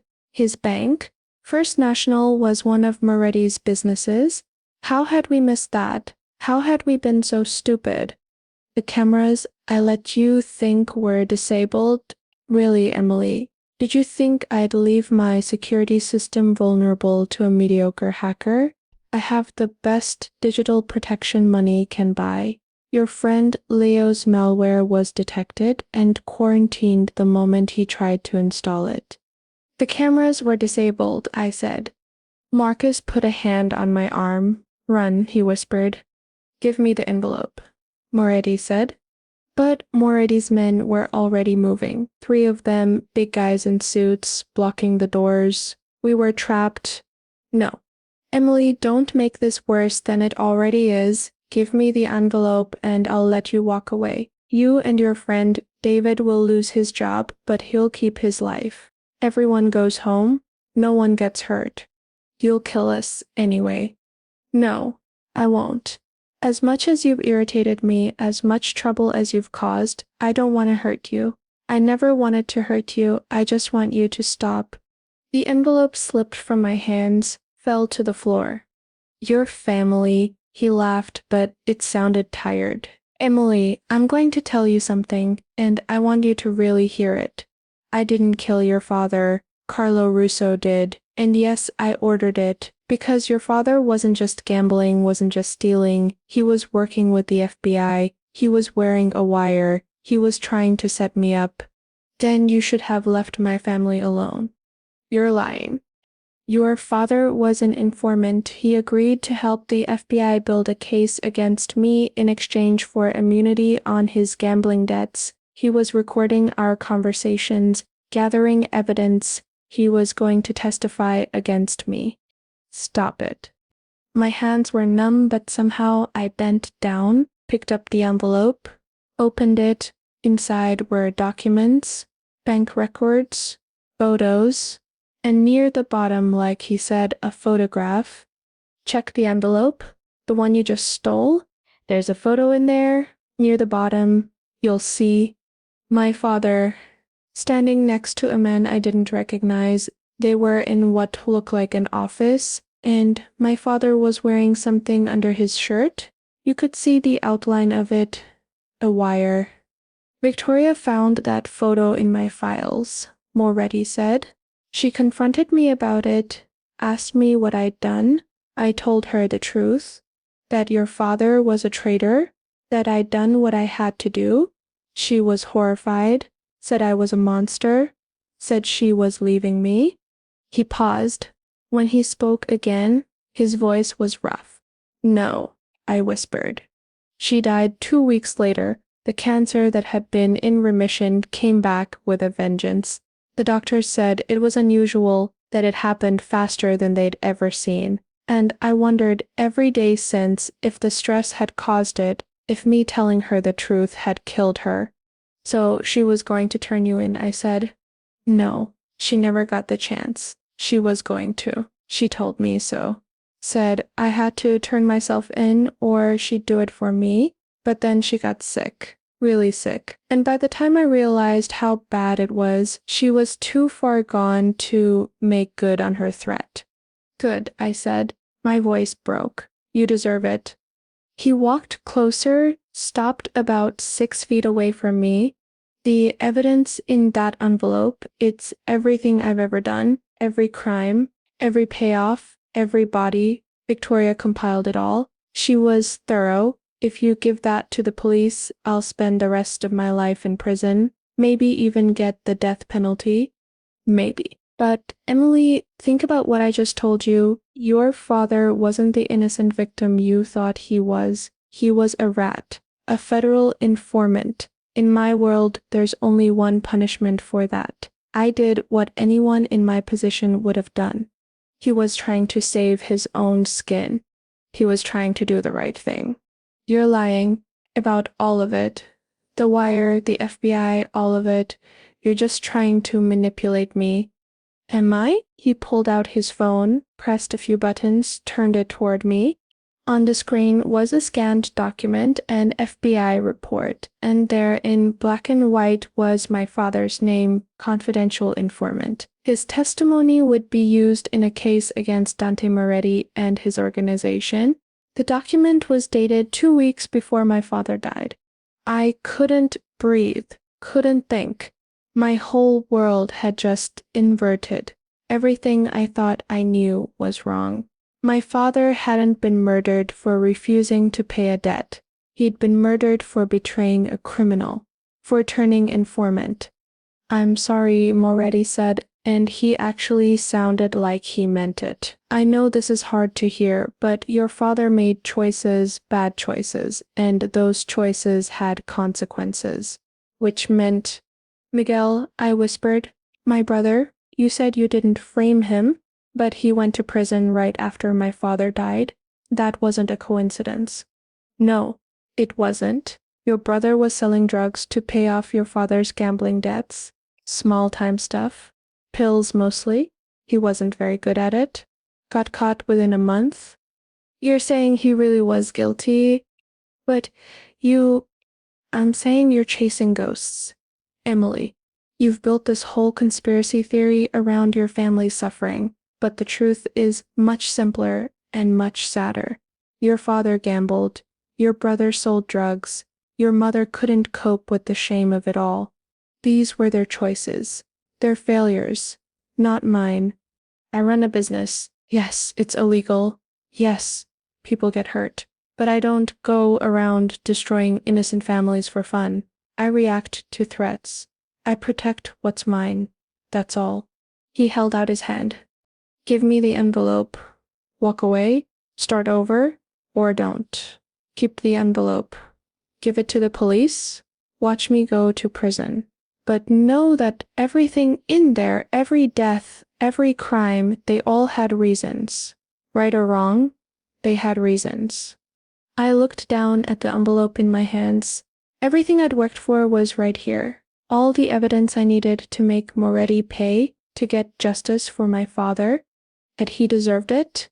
No, nobody deserved to die like that. But had he been innocent? No, he hadn't been innocent either. Except my father had been a traitor, a rat, someone who'd betrayed the people he worked with. And in that world, in Moretti's world, that meant death. I can't do this, I said. My voice came out small, broken. I held out the envelope. He took it. Our fingers touched for just a second. I know, Moretti said gently. Go home, Emily, he said. Grieve for your family. Make peace with what happened. And then move on. Build a new life. Be happy. That's what Victoria would have wanted. That's what your mother would have wanted. The men stepped away from the doors. Marcus grabbed my arm and pulled me toward the exit. We stumbled outside into the late afternoon sun. The world looked too bright, too normal. How could everything look the same when my entire reality had just shattered? He turned to his men. Let them go. Sophia was in the van, her face white with fear. What happened? Why were you in there so long? Did you, Emily? Emily, what's wrong? I couldn't answer, couldn't speak. Marcus helped me into the back of the van and we drove away. We'd failed. No, worse than failed. We discovered that everything I believed was a lie, that my father was not the hero I'd thought he was, that the man I'd sworn to destroy had actually been telling me the truth all along. We drove to Marcus's shop in silence. Inside, Leo was pacing. What happened? Why didn't you answer your phone? I've been freaking out. He stopped when he saw my face. Oh no. What went wrong? Everything, Marcus said. When we finished, no one spoke for a long time.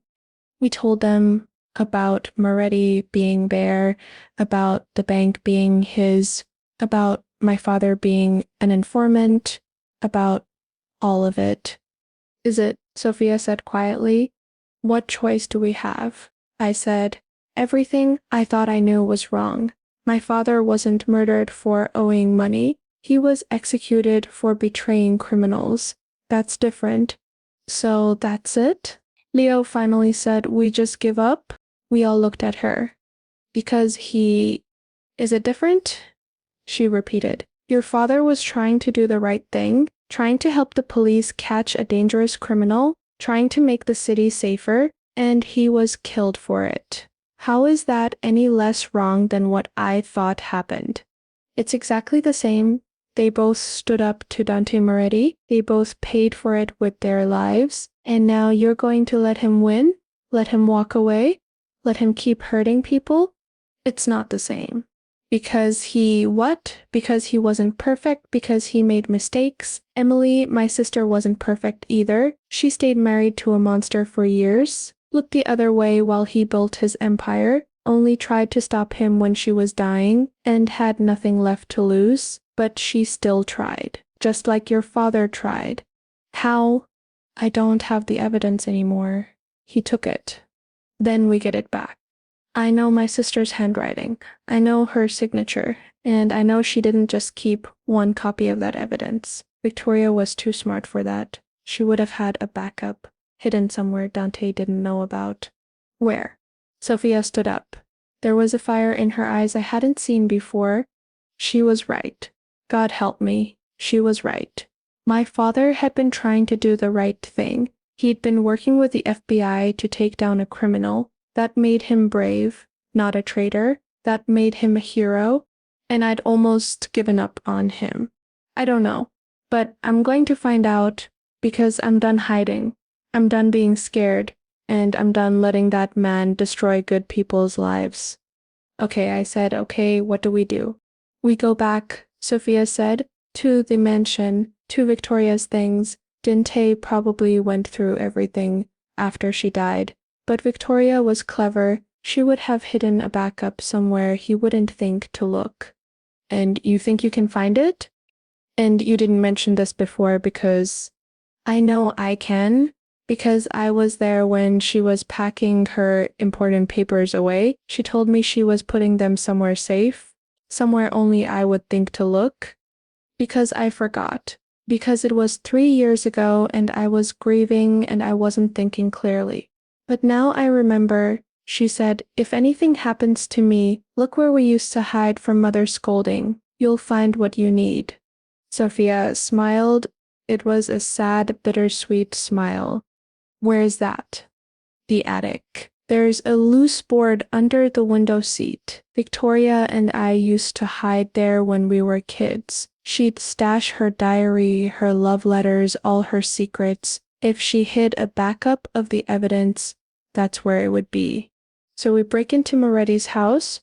Yes. That's insane. Yes. He'll kill us if he catches us. Probably.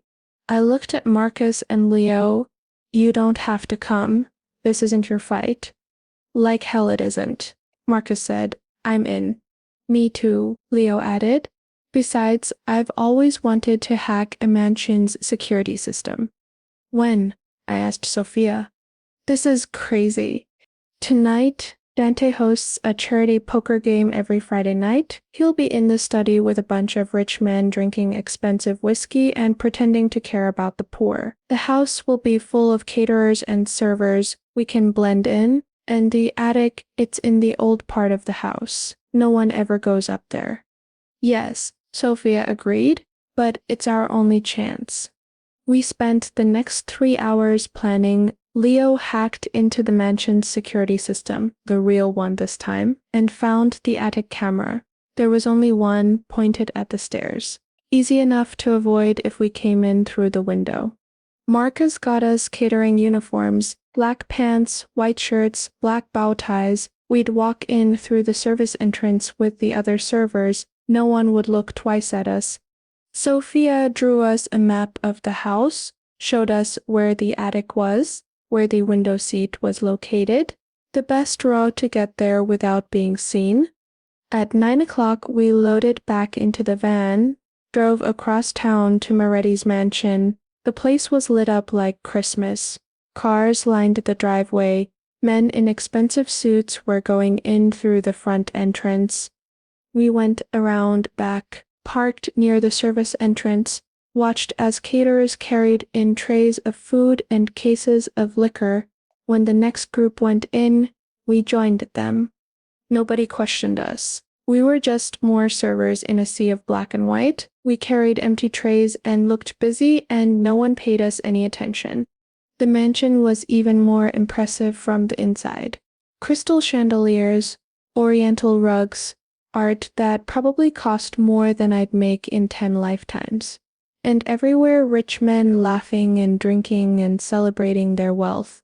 We split up. Marcus and Leo stayed on the main floor, keeping watch. Sophia and I headed for the stairs. Found a back staircase used by the servants. Climbed to the second floor, then the third. The noise from the party faded behind us. The attic access was a narrow door at the end of a hallway. Sophia opened it quietly. We slipped inside and closed it behind us. Here, she whispered. The attic was dark, dusty, full of old furniture covered in sheets. It smelled like mothballs and mildew and forgotten things. Sophia pulled out a small flashlight and led me through the maze of boxes and trunks to a window seat under a dormer window. She knelt down and ran her hands along the floor of the window seat, found the loose board, pried it up. Inside was a metal box about the size of a shoebox. Sophia lifted it out with shaking hands. This is it, she said. This has to be it. She opened the box. Inside were USB drives, 4 of them, and a letter. Sophia picked up the letter. Her hands were shaking so badly she could barely hold it. It's addressed to me, she said, from Victoria. Open it. She unfolded the letter. Read it silently. Tears started streaming down her face. What does it say? I asked. She knew, Sophia whispered. She knew she was going to die. She knew Dante would try to destroy the evidence. So she made copies, put them here, and she wrote me this letter telling me to use them, to make sure he pays for what he's done. She didn't kill herself? No, but she knew the cancer was spreading faster than it should. She suspected Dante was doing something to make it worse, contaminating her food or her medicine. She couldn't prove it, but she knew, and she wanted me to know. We started back toward the door, made it halfway across the attic when we heard footsteps on the stairs. Multiple footsteps, coming fast. We need to go, I said. We need to get these to Detective Morrison. Hide, Sophia hissed. We ducked behind a stack of old trunks just as the attic door burst open, light flooded in, and then Dante Moretti stepped inside. He wasn't alone. 3 of his men came in with him. They spread out, searching. I know you're here, Emily, Moretti called out. My security system alerted me the moment you entered the grounds. Did you really think I wouldn't notice? Come out. Make this easy. Give me the USB drives and you can walk away. I meant what I said earlier. I don't want to hurt you. Neither of us moved. One of his men was getting close to our hiding spot. He was shining a flashlight into corners, checking behind furniture. Last chance, Moretti said. The man's flashlight beam swept across the trunks we were hiding behind. In another second, he'd find us. I stood up. Where's Sophia? Okay, I said. Okay, you win. Moretti turned toward me. He looked tired, disappointed. Not here. I came alone. You're lying. I saw both of you on the camera. Then she ran. I don't know where she went. Emily, you want the USB drives? Here. I threw the metal box at him. He caught it reflexively, looked down at it, and in that moment of distraction, Sophia burst from her hiding place and ran for the door. Stop her, Moretti shouted. But Sophia was fast. She made it through the door and slammed it behind her. We heard the lock click. She'd locked us in. No, I ran to the door, pounded on it. Sophia, don't do this. I'm sorry, her voice came from the other side. But you're right. This isn't your fight. It's mine. Always has been. Take care of yourself, Emily. And thank you for caring, for trying. Her footsteps faded down the stairs. Mordia was at the door now, his men trying to break it down, but it was solid wood, old and thick. It would take time. My heart was pounding. Sophia had sacrificed herself, had locked me in here with Moretti so she could escape with the evidence, so she could finish what her sister started. Marcus, Moretti was shouting into his phone. She's heading down the back stairs. The woman with dark hair. Stop her. Don't let her leave the property. The door finally gave way. Marty and his men poured through, ran down the stairs. I followed, but one of the men grabbed my arm. I struggled. Let me go. She's going to get herself killed. Not you, he said. That's her choice. We stood in the hallway listening to the chaos below. Hey, shouts, crashes, and then cutting through everything, a single gunshot. Then silence. I stopped struggling, felt my legs go weak. The man holding me had to keep me from collapsing. Moretti came back up the stairs. His face was grim. He was holding something in his hand. No, I whispered. No, no, no. One of the USB drives. Did you shoot her?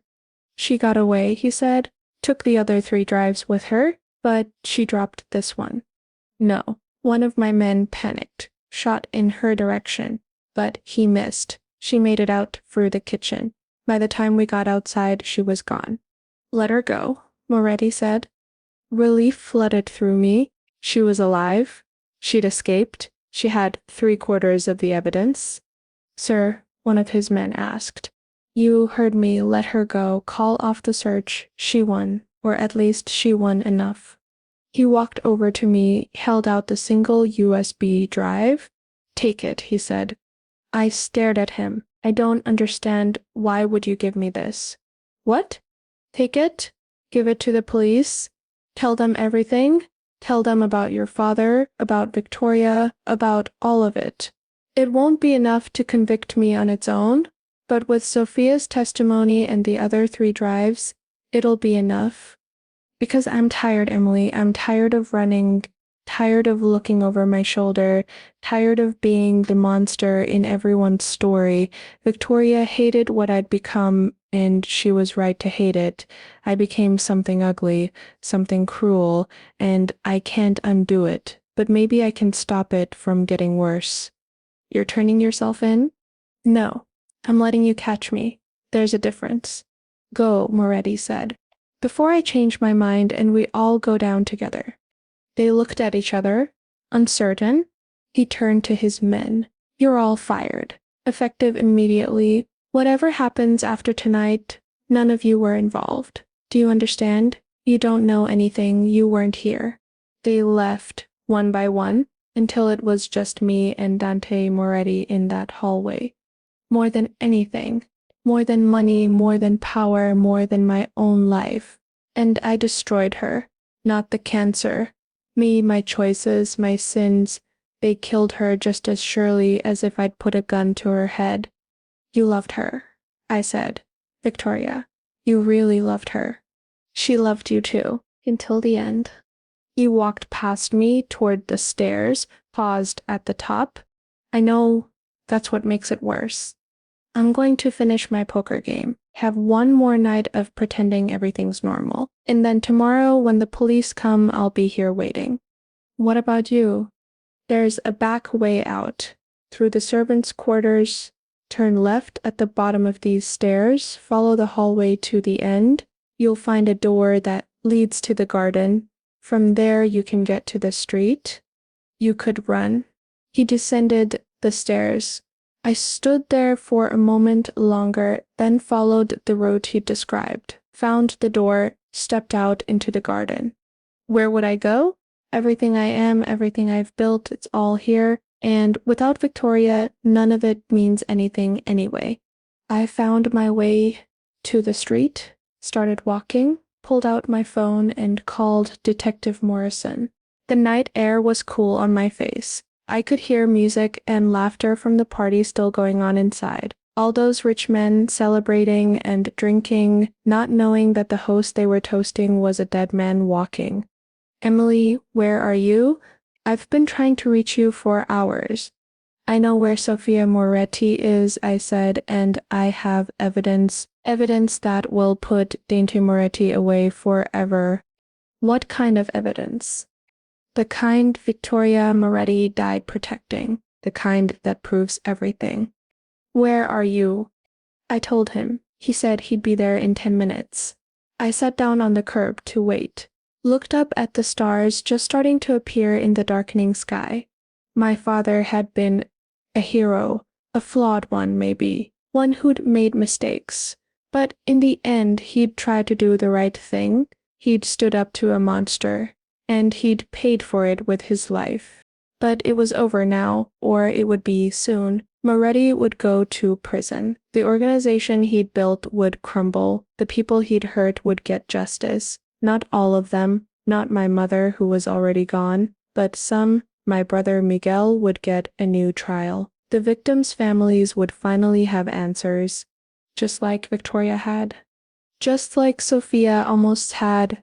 Morrison's car pulled up. He got out, saw me sitting there, and his expression softened. It wasn't perfect. You okay? No, I said, but I will be.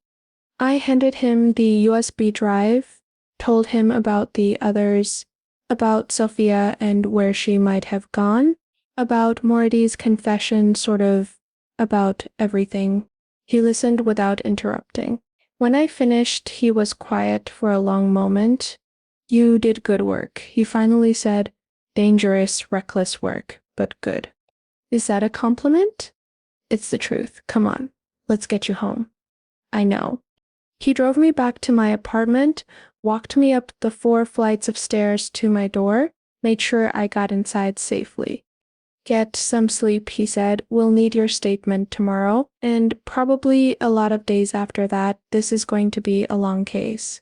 Emily, your father would be proud of you.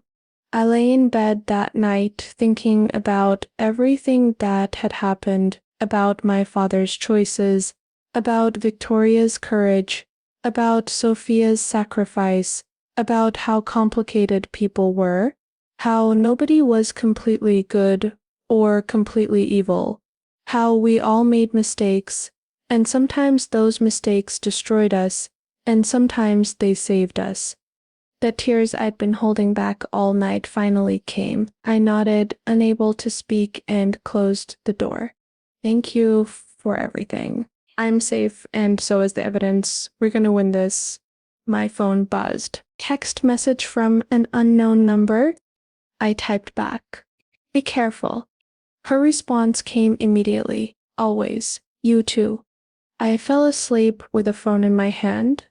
The next morning, Saturday, Detective Morrison called at 7 a.m. Moretti had been arrested an hour ago. No resistance. He'd been sitting in his study, waiting, had his lawyer already present.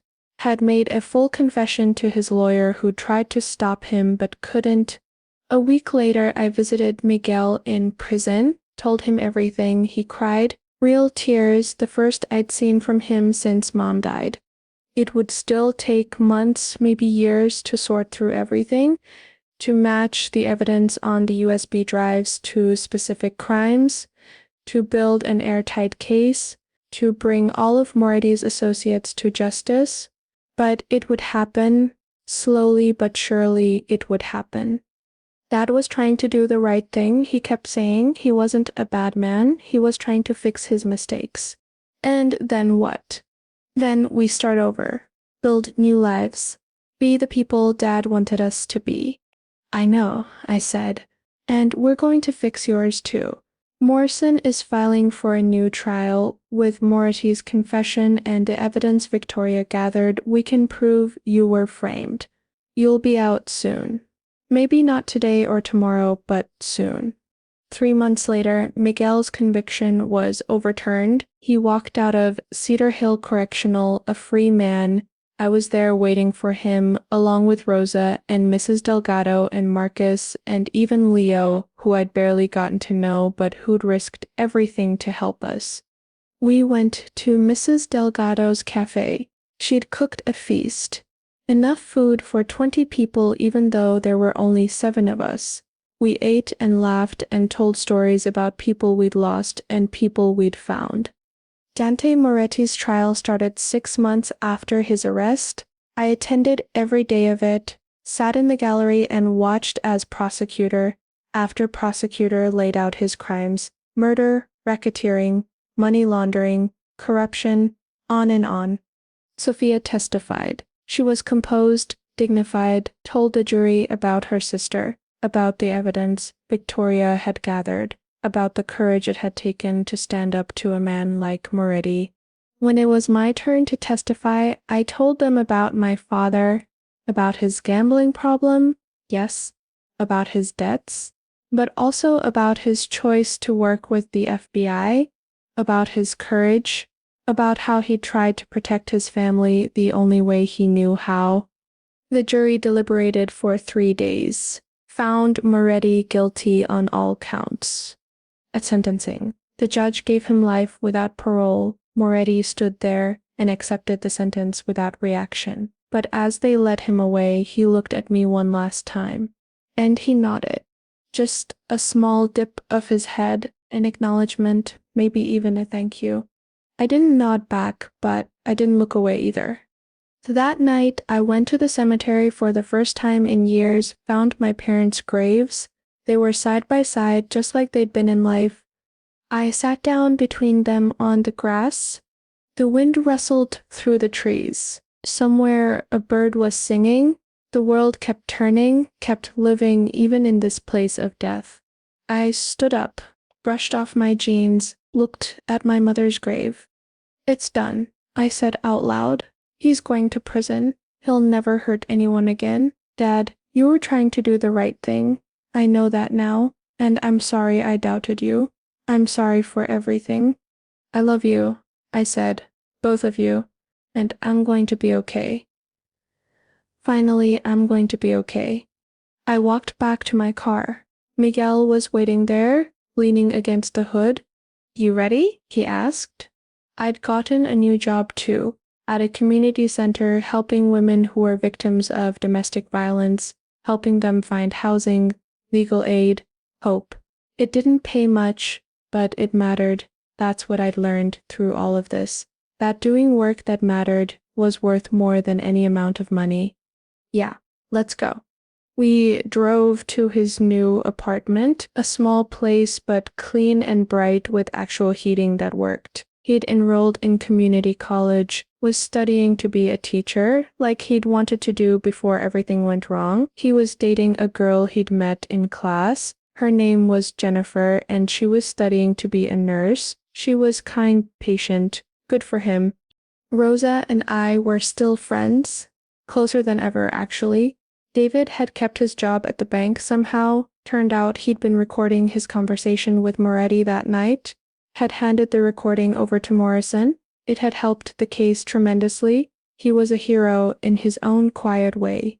Marcus had gone back to his locksmith shop, but sometimes he still met with me and Sophia for coffee. We talk about Victoria, about the people Moretti had hurt, about how to make sure their stories weren't forgotten.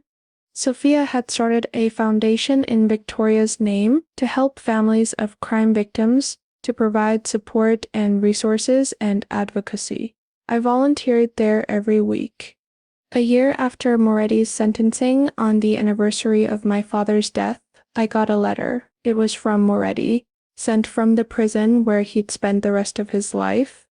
I almost didn't open it, almost threw it away, but something made me read it.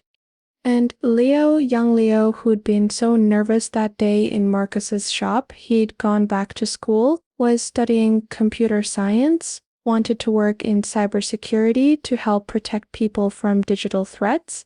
He'd apologized for his malware getting caught.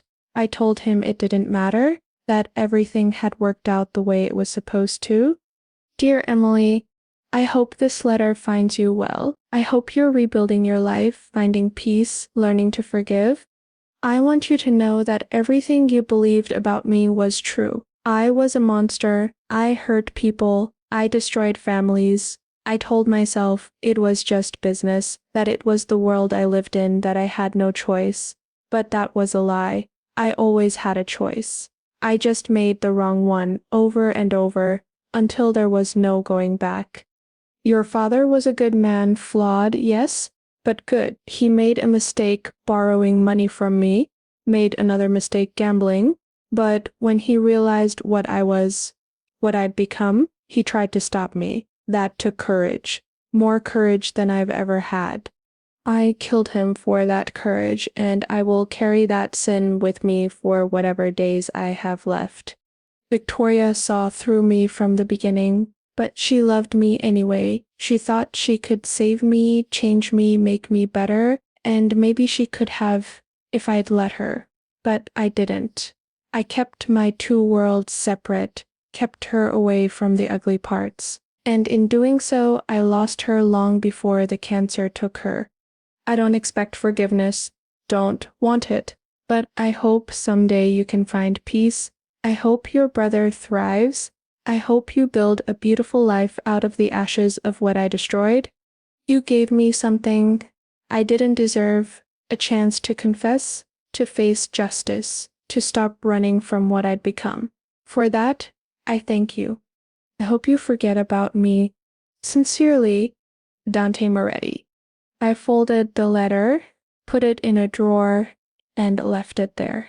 He was right about one thing. I was building a beautiful life, not perfect, not easy, but mine, real and true and full of people I loved and work that mattered and small moments of joy that added up to something larger than myself. And me, I was learning to forgive, not Moretti, not yet, maybe not ever, but myself, for the anger I'd carried, for the years I'd wasted on hate, for not seeing the full truth about my father until it was almost too late. My father had tried to do the right thing, my mother had loved us unconditionally, Miguel was free and happy, Sophia had found purpose, Rosa and David were getting married in the spring, Marcus's daughter had fully recovered from her surgery, Leo was thriving in school. Life wasn't a simple story of good versus evil. It was complicated and messy and full of people making difficult choices in impossible situations. Sometimes those choices destroyed everything. Sometimes they saved it. I thought about that woman who'd given me an orange that night on the bus stop bench, the one who'd said the devil always thinks he's won right up until the moment he loses. The trick was to keep making choices, keep moving forward, keep building something better than what came before. She'd been right. Moretti had thought he'd won, had thought he was untouchable, had thought his power and money would protect him forever.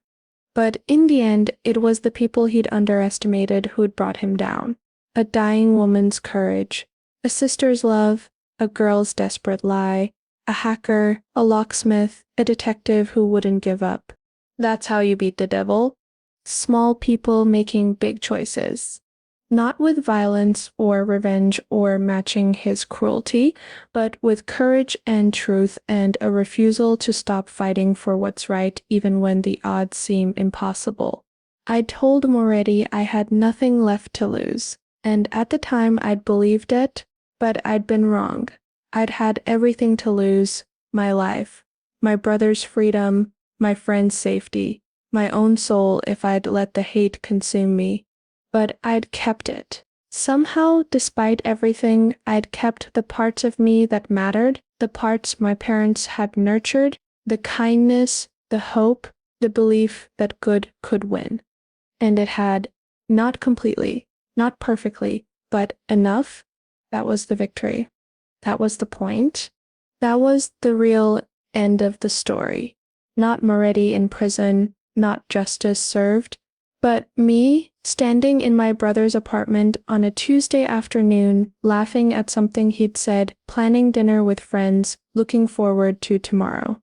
I was pregnant when I'd lied to Dante Moretti, empty but not in the way he'd thought. I'd been pregnant with possibility, with the seed of justice that would grow into truth, with the beginning of something new. And now, 2 years later, I was actually pregnant, for real this time. 3 months along. The father was a man I'd met at the community center, a good man, gentle and kind and nothing like Moretti. His name was Alex, and he made me laugh, and he loved me, and he knew my whole story and wasn't scared of it. I hadn't told him yet about the baby, was waiting for the right moment, but soon, very soon. I put my hand on my stomach, feeling the tiny flutter of life inside me. This baby would never know Dante Moretti, would never know the darkness that had almost consumed me, would grow up in the light, surrounded by love, protected by all the lessons I'd learned. And someday when they were old enough to understand, I'd tell them about their grandfather, about Victor Santos, about how he'd made mistakes but tried to fix them, about how he'd stood up to evil, even knowing it might kill him, about how he'd been brave. I'd tell them about their Uncle Miguel, about how he'd survived prison and come out stronger, about how he was now helping other people's kids avoid the mistakes he'd made. I'd tell them about all of it. The darkness and the light, the pain and the healing, the hate and the love. Because that's what life was. All of it together. The mess and the beauty and everything in between. And somehow, impossibly, wonderfully, it was enough. Miguel came out of his apartment carrying 2 bags of groceries. Jennifer was with him, smiling, holding his free hand. "You coming or not?" he called to me. "Yeah," I said. "I'm coming." I got in the car. We drove to Mrs. Delgado's cafe for dinner. The whole crew was there. Rosa and David, Marcus and his daughter, Leo and his girlfriend, Sophia, who'd driven in from the city where she now lived, Detective Morrison, who'd become something like a friend over the past 2 years. It was ordinary. We ate and talked and laughed, told stories, made plans, argued good-naturedly about politics and movies, and whether Mrs. Delgado's rice was better than her mother's had been. And sitting there surrounded by the people who'd helped me survive the worst time of my life, I realized something. I was happy.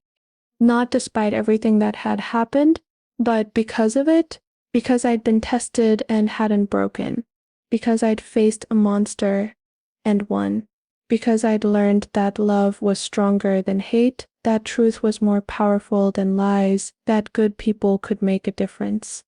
To my brother, who was finally free, my father had tried to teach me that, my mother had lived it, and now I was passing it on. To the women I helped at the community center who were finding their own strength. To everyone who'd ever been hurt by someone powerful and thought there was no way to fight back. To the baby growing inside me who would be born into a better world than the one I'd inherited. There was always a way, but it was possible. It wasn't easy, it wasn't safe, It cost more than anyone should have to pay. That's what I'd learned. That's what this whole story was really about. But possibility. Not revenge, not justice, not even closure. The possibility that things could be different, that good could win, that love could heal, that broken people could become whole again. I'd been broken, my family had been broken, but we'd put ourselves back together. Differently than before, maybe, with visible cracks and imperfect seams, but together nonetheless. And that was enough. Mrs. Delgado came over with a fresh pot of coffee and a slice of her famous tres leches cake. For you, sweetheart, she said, because you look happy, finally happy, and that deserves to be celebrated. Thank you, Mrs. Delgado. No, she put her warm hand on my shoulder. Thank you for reminding this old woman that sometimes the good guys really do win, that sometimes justice really does prevail, that sometimes love really is enough. She walked away before I could respond. I sat there with my coffee and my cake, surrounded by my people, my family, and I thought about that first night when I'd walked into Dante Moretti's mansion and told him I was pregnant, when I'd set in motion a chain of events that would change everything. No. If I could go back, would I do it differently? I'd do it exactly the same. Because it led here to this moment, to this cafe, to these people, to this life. A life worth living, worth fighting for, worth protecting. I smiled, hipped back. Soon, I have something to tell you. Miss you. When can I see you? My phone buzzed. Text message from Alex. The best something, I replied. Can't wait, he wrote, and I could hear his smile through the text. His response was immediate good something or bad something. I put my phone away, took a bite of cake. It was sweet and rich and perfect. Just like this moment, just like this life. Excuse me, she said, I'm looking for someone, Emily Santos. I was told she might be here. Just like everything I'd fought so hard to protect. The cafe door opened. A young woman came in, looking nervous, clutching a piece of paper in her hand. She looked around, spotted Mrs. Delgado, and walked over to the counter. I stood up. That's me. The girl turned. She was maybe 20, eyes red from crying, bruises on her arms she was trying to hide with long sleeves. They said you help people, she said. People who are in trouble, people who don't know what to do. I need help. My boyfriend, and I don't know, I'm scared. I try. I walked over to her. It's okay, I said. You're safe now. Come sit down. Let's talk. She followed me to a table. Rosa brought over tea without being asked. The girl wrapped her hands around the warm cup and started to talk about her boyfriend, about the abuse, about feeling trapped, about not knowing where to turn. I listened. Just listened at first. Let her get it all out. And then, when she was ready, I told her about resources, about safe houses, about legal options, about how she could leave, how we could help her leave. She cried then, relief and fear and hope all mixed together. I held her hand and let her cry and thought about how this was the work. This was what mattered. Really? She said. You can really help me. Yes, I said. I promise you're not alone, not anymore. But this, one person helping another person, one moment of kindness that might save a life, one hand reaching out in the darkness to pull someone toward the light. That's how you change the world. Not the big dramatic confrontations with crime bosses, not the elaborate schemes and dangerous plans. Not by defeating one bad man, but by helping one good woman, and then another, and another, until all those small acts of courage and kindness added up to something larger, something that could shift the balance just a little bit more toward good. My father had understood that. That's why he'd agreed to work with the FBI, not for money or glory, but because he wanted to make things better, wanted to protect people, wanted to stop someone who was hurting his community. Victoria had understood it too. That's why she'd gathered evidence even knowing it might cost her everything, because someone had to stand up, someone had to say no, someone had to fight back. They weren't heroes in the traditional sense, they weren't perfect, they'd made mistakes, but they'd tried, and sometimes trying was enough. And now I understood it. Finally, fully understood what they'd been trying to do. The girl at my table, her name was Jessica, she told me was starting to calm down, starting to breathe normally, starting to believe that maybe, just maybe, she could escape, that she didn't have to live in fear forever. First, I said, you finish your tea, then we call my friend at the shelter, get you somewhere safe to stay tonight. Tomorrow we'll figure out the rest, one step at a time. What do I do first? She asked. One step at a time, she repeated. I can do that. I stayed with her for the next 3 hours, made calls, arranged for a bed at the shelter, connected her with a lawyer, helped her pack a bag from her apartment while her boyfriend was at work, drove her to the shelter myself. I know you can. By the time I got back to my own apartment, it was almost midnight. I was exhausted, but it was a good exhaustion, the kind that comes from doing work that matters. Alex was waiting outside my door. He'd brought flowers, daisies, my favorite. Long day. Good day, but long. You look tired, he said. He handed me the flowers. Not tonight, but thank you. Want to talk about it? You said you had something to tell me. I smiled. Come inside. We sat on my couch, the same lumpy couch I'd had for years, in the same apartment, with the water-stained ceiling and the door that stuck. I'd been offered better places, could afford better now with my job at the community center and the part-time work I did consulting for Morrison on cases involving domestic violence. But I'd kept this place, because it reminded me where I'd started, what I'd survived, how far I'd come. I took his hand, put it on my stomach. So Alex said, "What's this big news?" "I'm pregnant," I said, for real this time. He stared at me, then his face broke into the biggest smile I'd ever seen. Really? He pulled me into a hug so tight I could barely breathe. When he finally let go, there were tears in his eyes. This is amazing. This is God, Emily. I love you. I love you so much. Really? Are you happy? I mean, I know we didn't plan this, but are you? I love you too. I'm happy, I said. I'm terrified, but I'm happy. We're going to be parents. Yeah, we are. We sat there holding each other, talking about names and nurseries and all the things new parents talk about, making plans for a future that suddenly seemed brighter than I'd ever imagined possible. I didn't hate him anymore. That was the surprising part. I didn't forgive him either, but the hate had burned itself out, leaving behind something cleaner. Sadness, maybe, or understanding, or just the knowledge that he was human too, broken and flawed and capable of love even while doing terrible things. Somewhere out there, Dante Moretti was in a cell, probably awake, like me, thinking about his choices, about Victoria, about the life he'd thrown away. Later, after Alex had gone home, I stood at my window looking out at the city.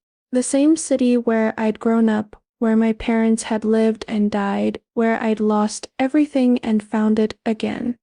He'd asked me once what I wanted. I'd said justice for my family, but that wasn't quite right. What I'd really wanted was understanding, to make sense of why bad things happened to good people, to find meaning in the suffering.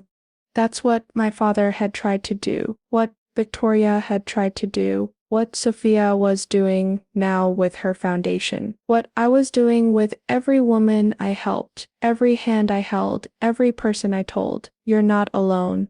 I'd found it, not in revenge or punishment, but in rebuilding, in helping others rebuild, in taking the pain and turning it into purpose. The baby moved inside me, just the tiniest flutter, a reminder of the future, of possibility, of hope.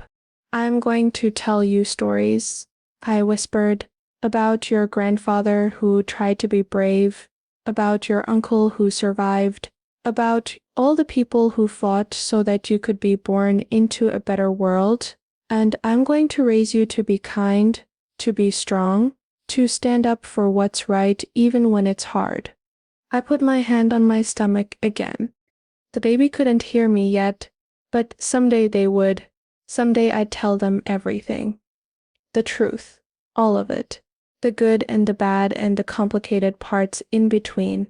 Because that's what they deserved, not fairy tales or simple stories, but the truth that the world was hard sometimes, that people made mistakes, but that love could heal, that courage could change things, that standing up mattered. I'd lied to Dante Moretti that first night, told him I was pregnant when I wasn't, used a fake baby as a weapon to get close to him. But now I really was pregnant with a real baby who would grow up knowing they were loved, who would never have to lie or scheme or fight monsters to survive, who would have the childhood I hadn't, the security, the peace. That's what all of this had been for. Not revenge, not justice, not even truth, but this moment, this life, this future. I went to bed that night and dreamed of my parents. They were young in the dream, younger than I'd ever known them. They were dancing in a kitchen that looked nothing like the one from my childhood, but somehow I knew was home. My father saw me and smiled. "You did good, Medya," he said. "You did real good." I woke up crying, but they were good tears, clean tears, the kind that wash away old pain instead of creating new wounds. The sun was coming up. Saturday morning. I didn't have to work today, could spend the whole day doing nothing if I wanted. Instead, I got up, made coffee, called Miguel. Too early, he groaned when he answered. "I'm pregnant." Silence.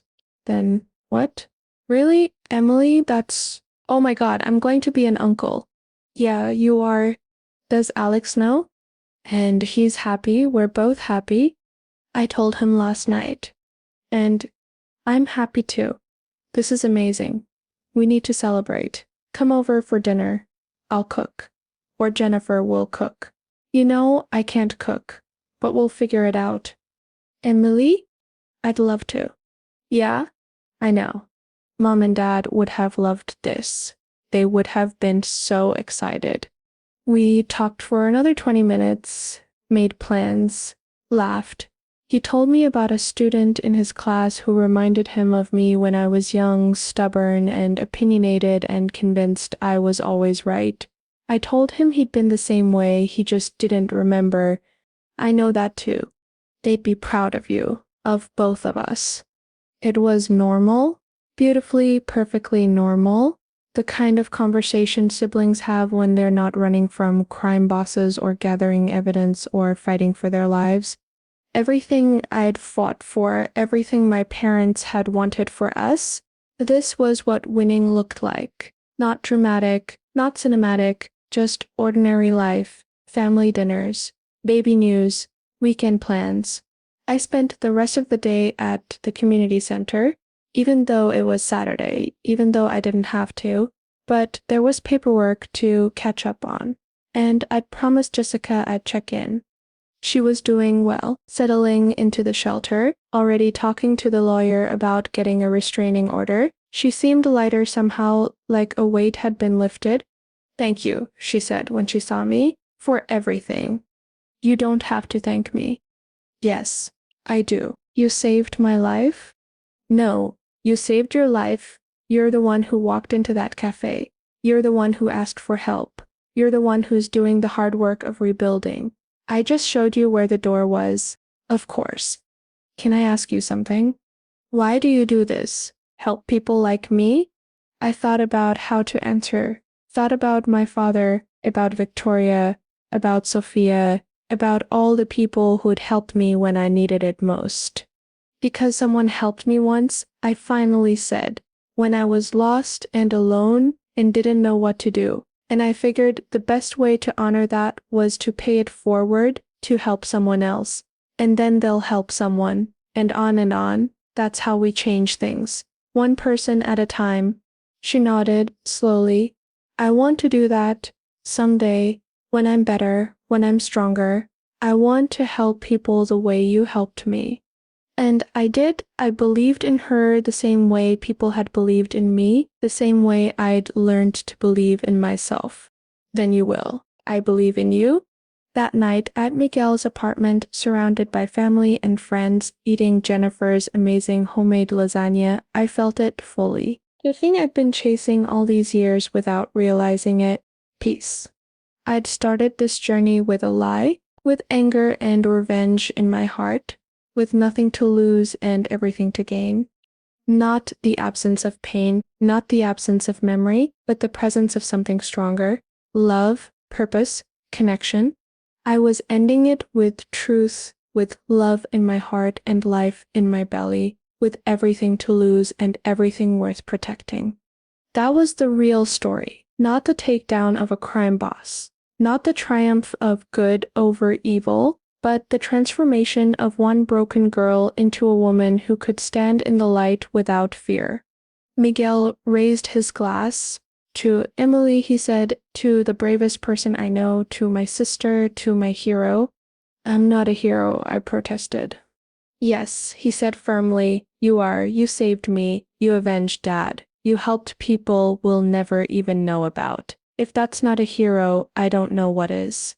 Everyone raised their glasses, even Mrs. Delgado, who'd closed the cafe early to be here, even Detective Morrison, who'd become part of our strange little family, even Sophia, who'd driven 3 hours just to celebrate with us. To Emily, they all said, to family, I said, the one we're born with and the one we choose. I raised my own glass, but I was thinking about all of them, about the people who'd helped me, saved me, stood by me when it would have been easier to walk away.